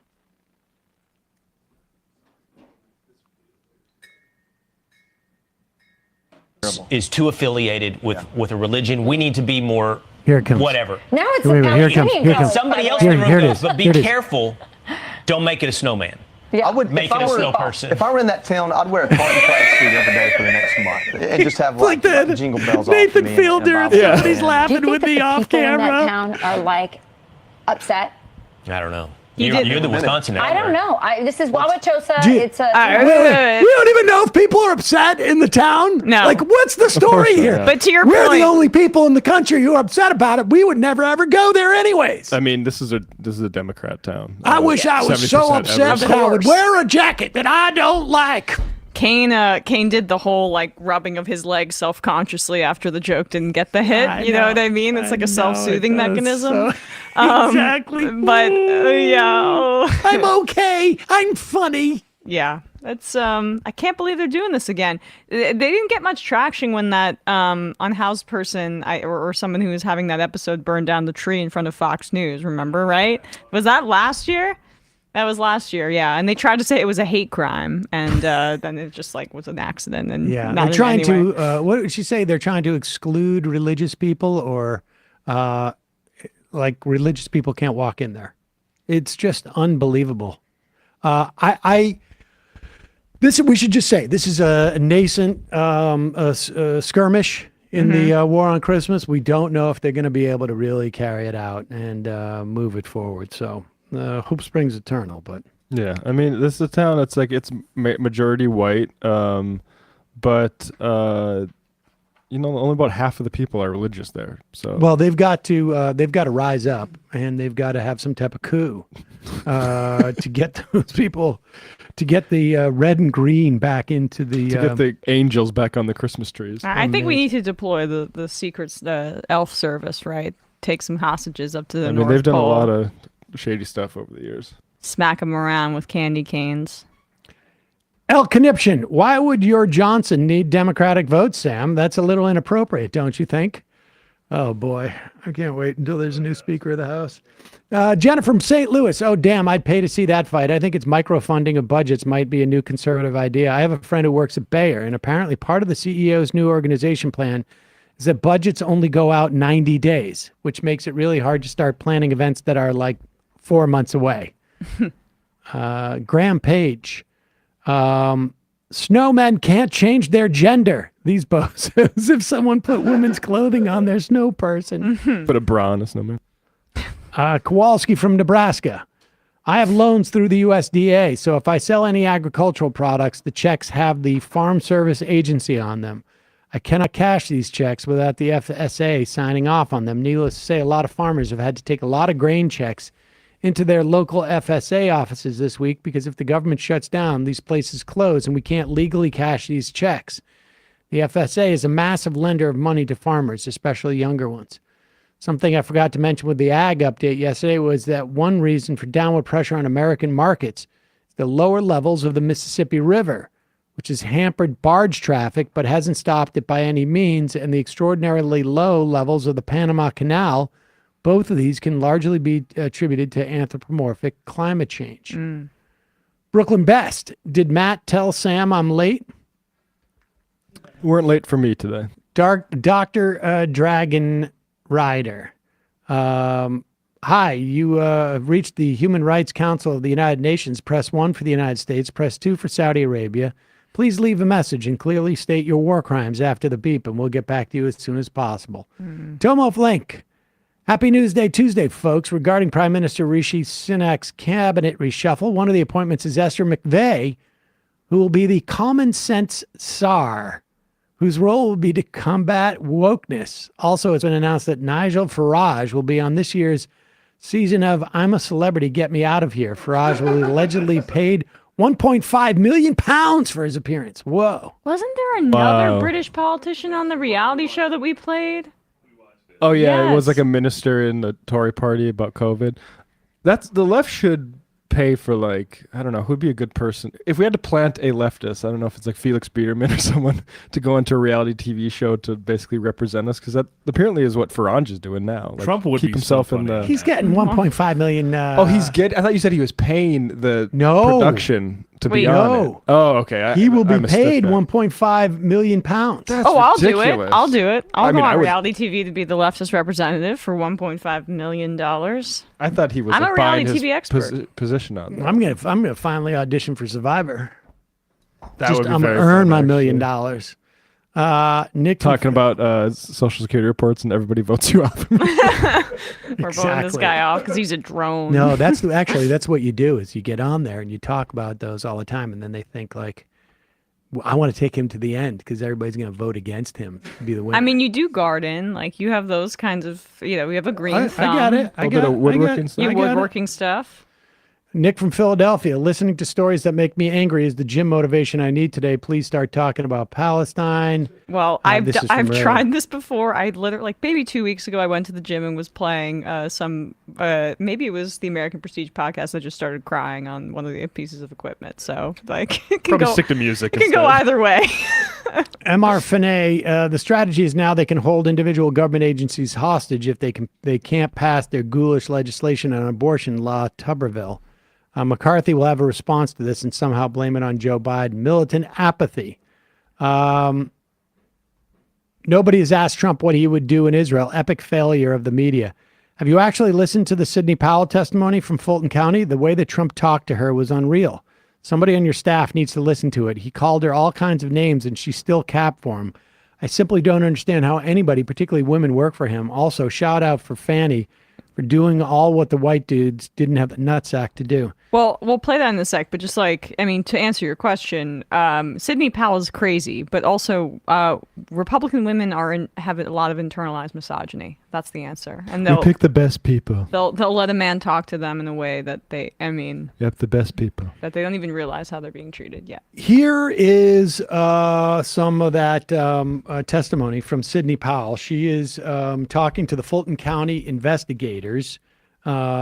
This was from about a month ago, more or less. And it was the proffer session with these Fulton County investigators. Of course, there is ongoing, there's about 15 people indicted by this grand jury in Georgia. Sidney Powell is one of those. And here is her description of a meeting she participated regarding the elects of the 2020 election, and talking about how close she was with Rudy Giuliani. There was a big shouting match in which Rudy called me every name in the book, and I was the worst lawyer he'd ever seen in his life. There were no circumstances under which he'd work with me on anything. He called me a bitch and I don't know what all.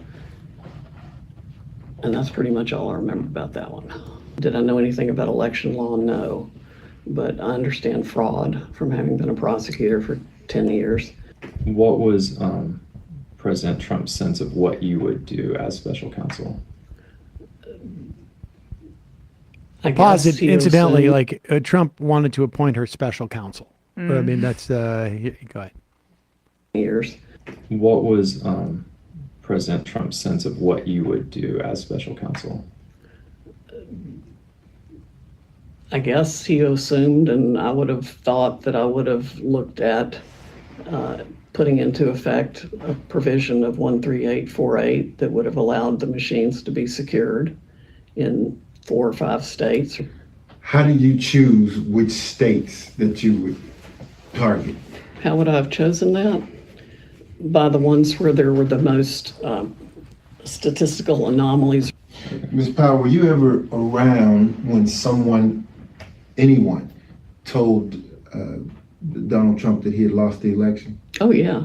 Who? Pat Cipollone, Eric Hirschman, Derek Lyons all thought he'd lost. Was that in the December 18th meeting? Yes. What was President Trump's reaction when, I guess, this cadre of advisors would say you lost? It was like, well, they would say that and then they'd walk out and he'd go, see, this is what I deal with all the time. He was specifically willing to appoint me special counsel. In fact, he looked over at Cipollone 3 different times and said, do I have the authority to name her special counsel? And Cipollone said, yes, you do. And then somebody said, well, she doesn't have a security clearance. So he looked at Cipollone and he said, do I have the authority to give her a security clearance? And Cipollone said, yes, you do.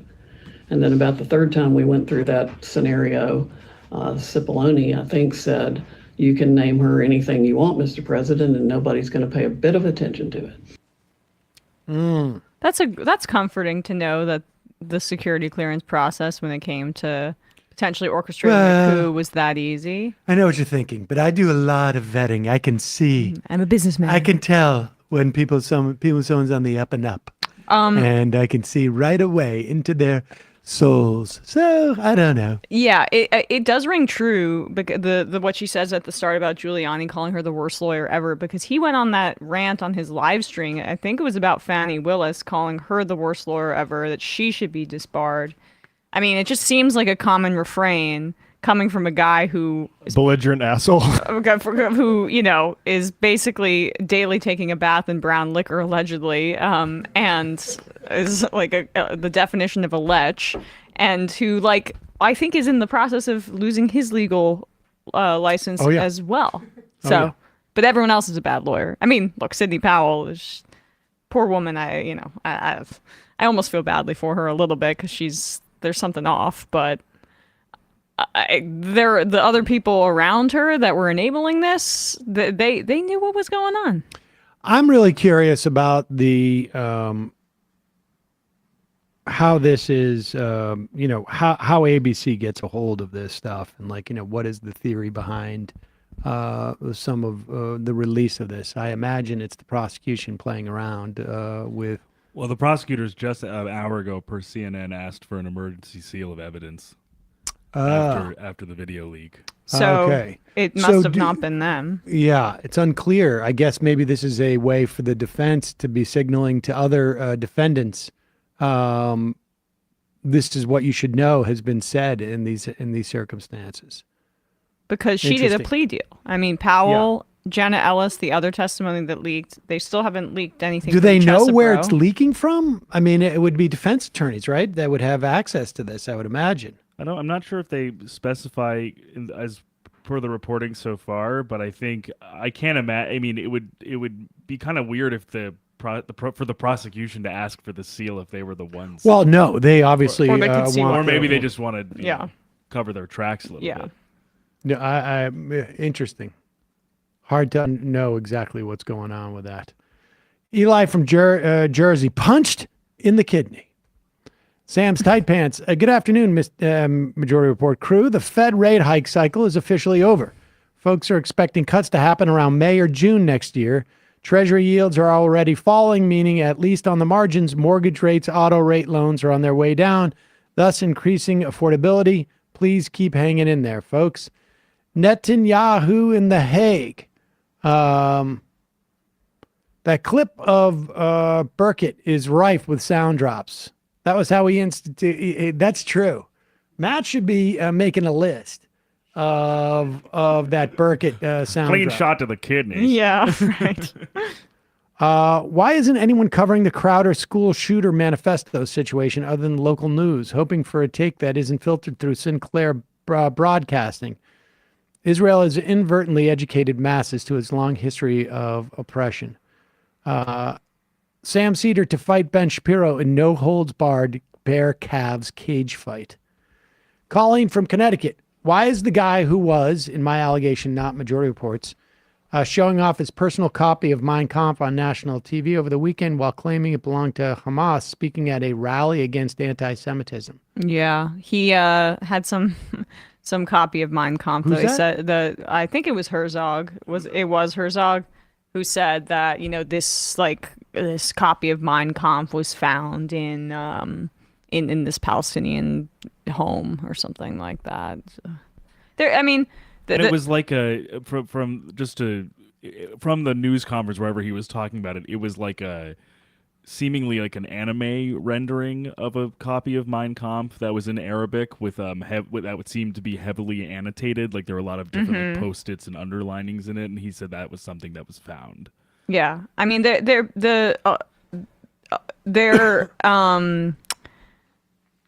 also some of the most like nationalistic right-wing Israeli politicians are spreading. They're basically calling Palestinians Nazis broadly, but now it's like, oh, they're also worse than Nazis, which we've said before is a conspiracy theory that Netanyahu himself has spread, that it was the Palestinian Grand Mufti who gave Hitler the idea to exterminate the Jews. Hitler, according to this false conspiracy theory by Netanyahu, Hitler just wanted to expel Jews, but it was really the more evil Palestinians who said, time to kill all of the Jews. And, I mean, it's desecration. It's rewriting history and the worst crime in the history of the world in order to serve your expansionist nationalist agenda. And once again, we return to Netanyahu does not care a lick about what happens and how, Jews across the world have to bear the brunt of this mass misinformation campaign that they're engaged in. No, he cares about staying out of jail.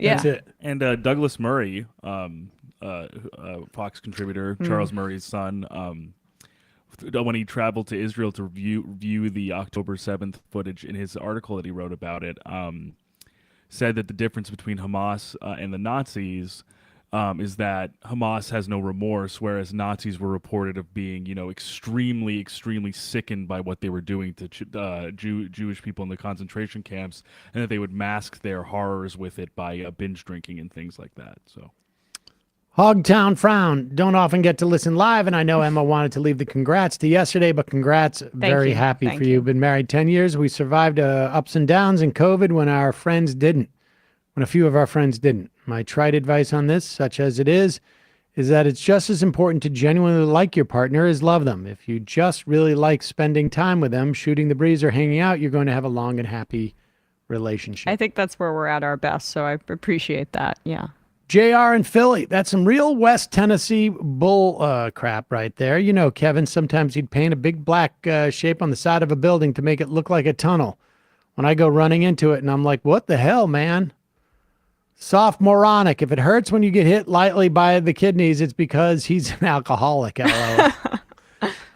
Jewish anti-fascist. Hey, Sam and Emma, important note on the march against anti-Semitism today. In quotes, one of the speakers, John Hagee, is known for saying Hitler was a gift to the Jews that made Israel possible.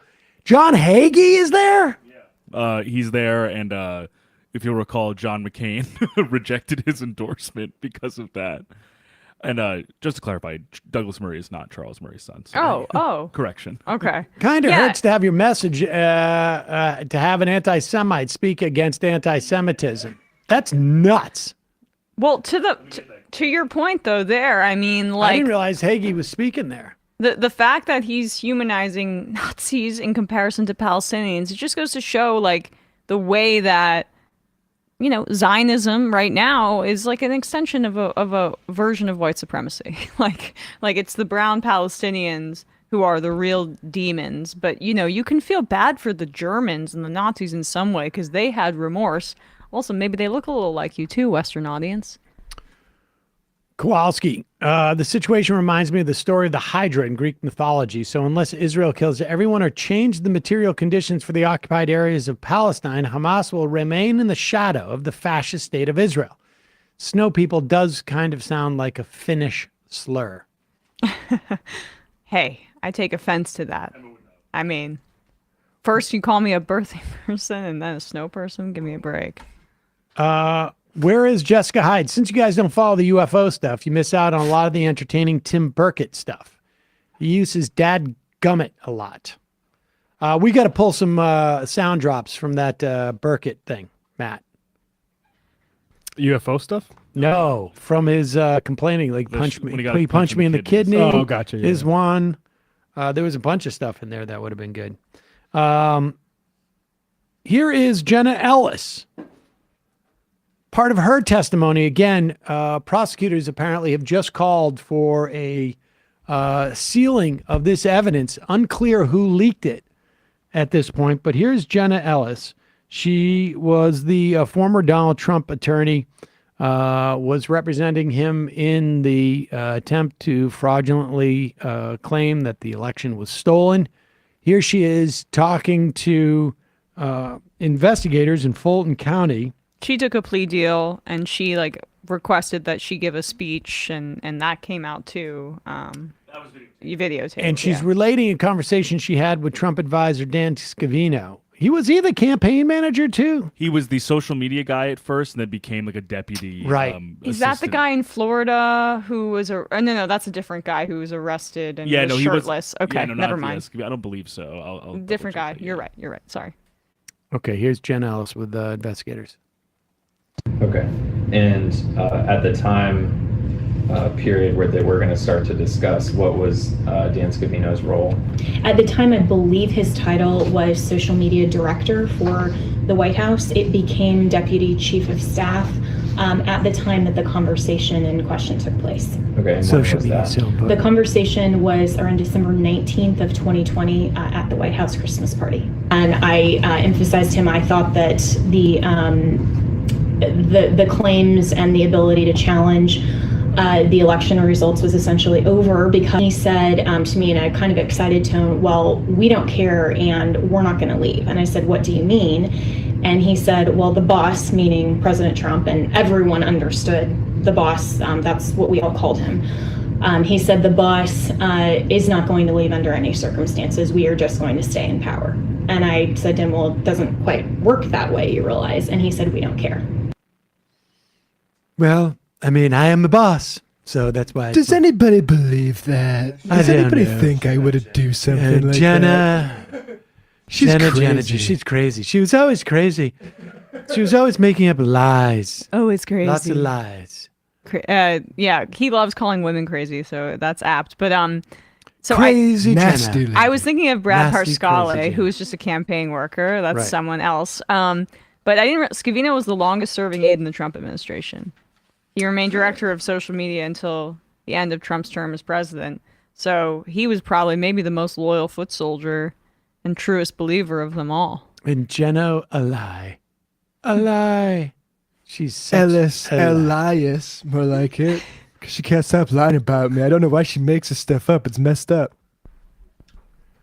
Nobody ever said that. Well, Dan Scavino is also, he was always a liar too. Yeah. Glass-Steagall, McCarthy lost 8 votes because he has all their noses. Oh, God, that's good.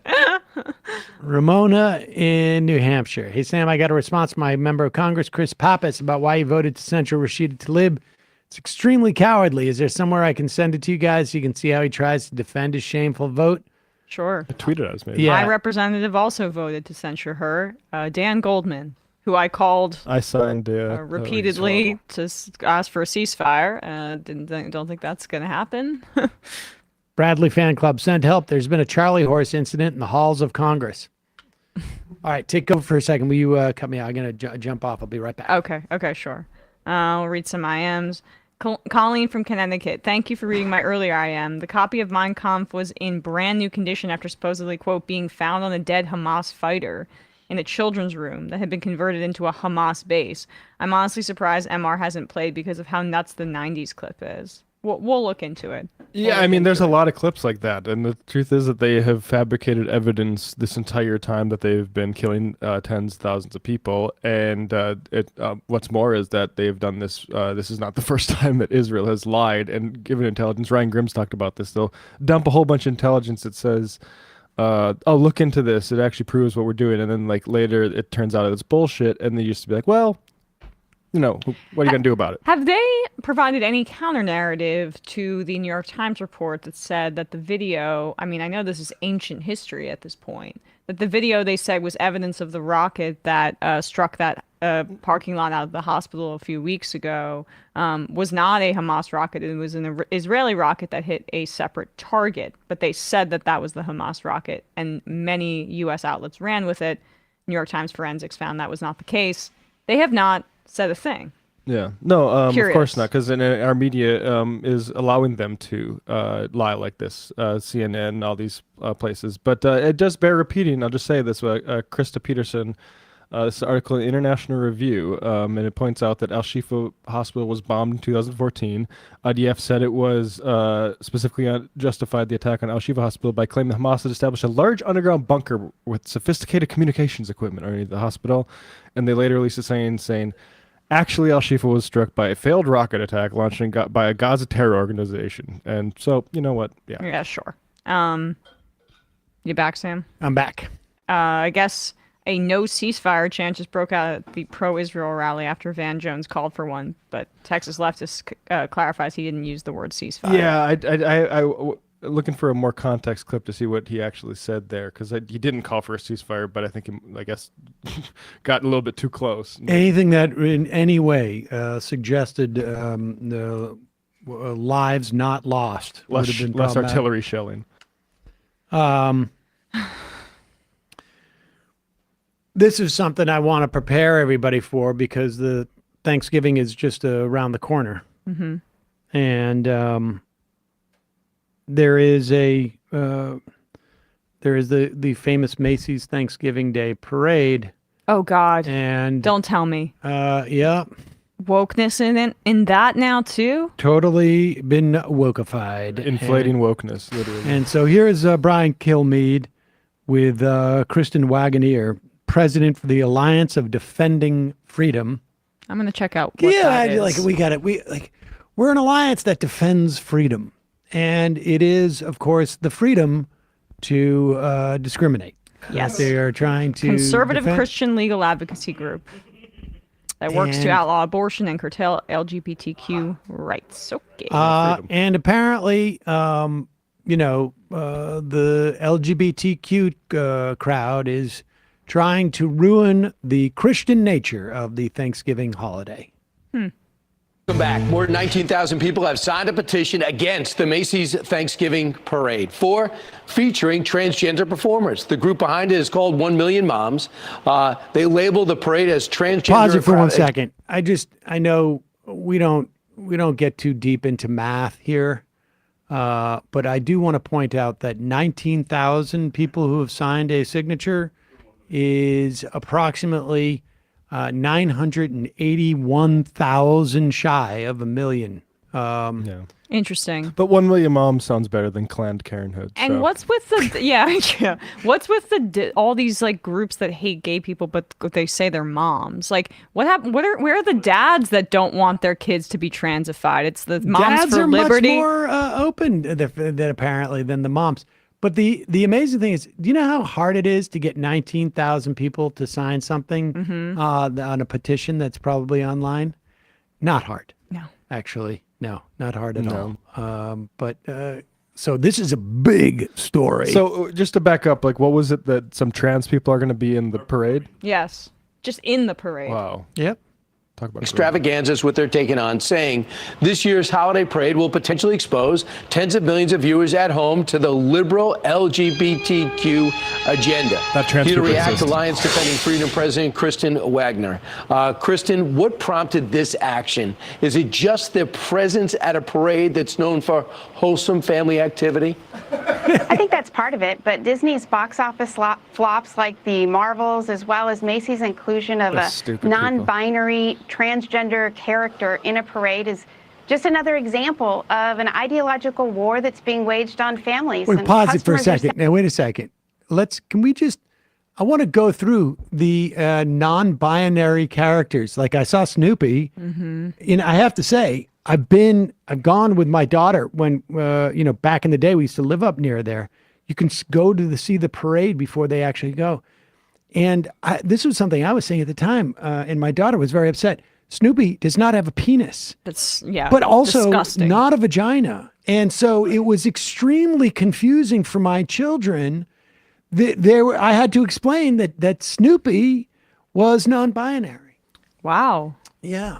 And so, how's Mila doing all these years later? It's been rough. But there's a lot of characters there where you don't see explicitly what their genitalia is, and it's very confusing. I think we should get a petition up to assign genitalia to all of the floats. Yeah. So wait, so is wokeness and the LGBTQ agenda a problem, or is it failing because the Marvels did badly at the box office? But what happened to the Barbie box office record-breaking numbers? That was woke, but the Marvels is failing, and that's indicative of. So I guess if you take it together, the Barbie succeeding means the woke agenda is succeeding. The Marvels failing means the woke agenda is failing. But it's all scary. Well, I'll sign a petition to have no more Marvels. That's movies. why that's failing. But so let's just go back a little bit. I love how wait. There's a movie, Elemental, Pixar Elemental, has a character called Lake Ripple, and it's not immediately clear what their gender is. Whoa, that's going to be a problem. Sew a penis or sew a vagina on that float. Otherwise, Please I'm not letting my kids. I'm not letting my kids watch it. And if anything, if they watch it, I'm going to on my TV screen. I'm going to draw a picture of either a penis or a vagina, so that my kids will know exactly what specific gender they're supposed to believe this cartoon character is. But let's go back. I love how Kill Meat is like, wait, isn't it? Are they not? Are there not trans people who are going to be, marching in, in chaps and performing sex acts? Yeah. I mean, what?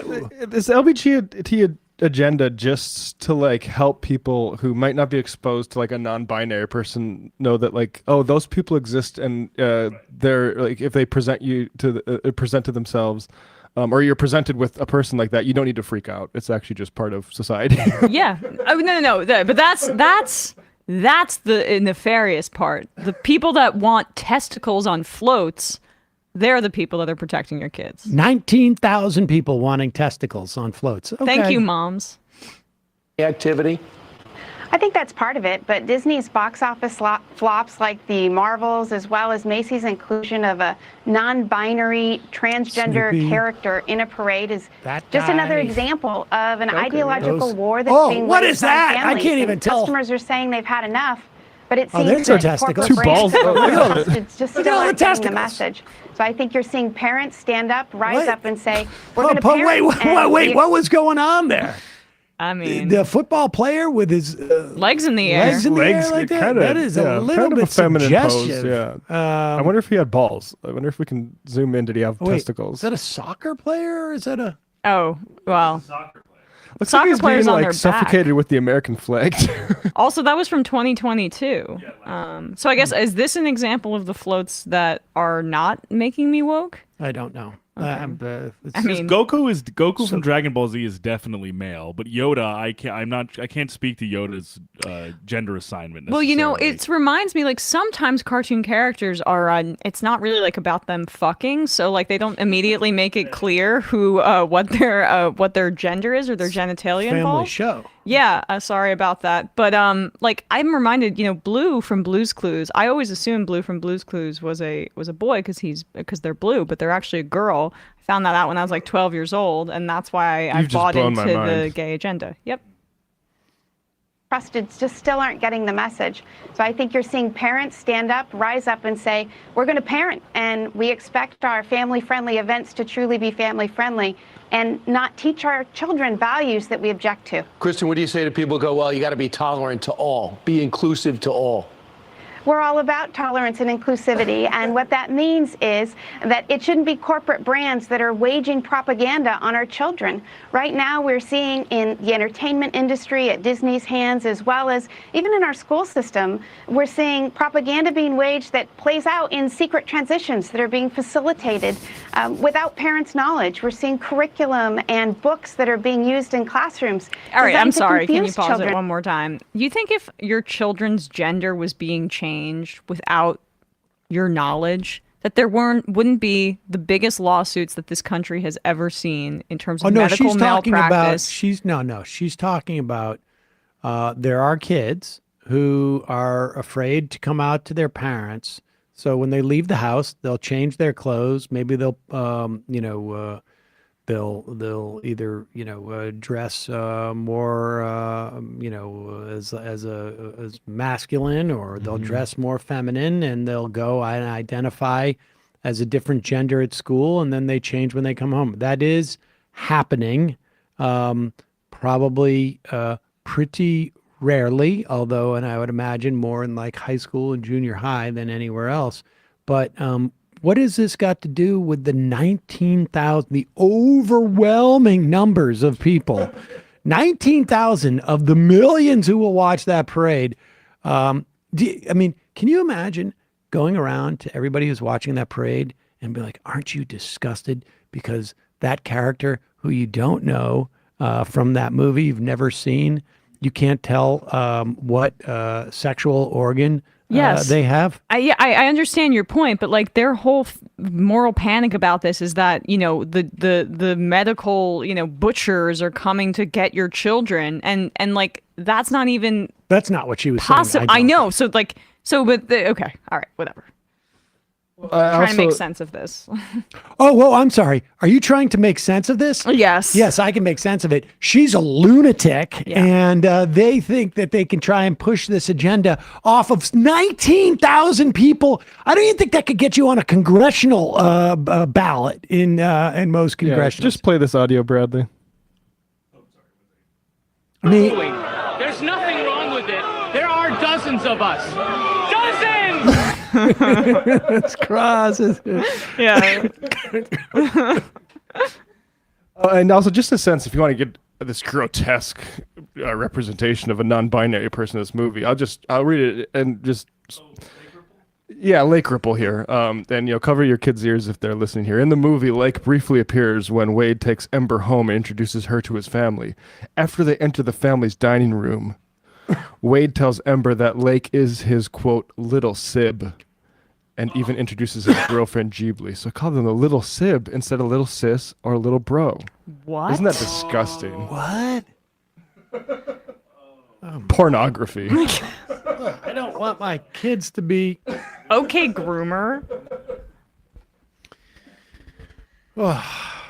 And about who they are and who God created them to be.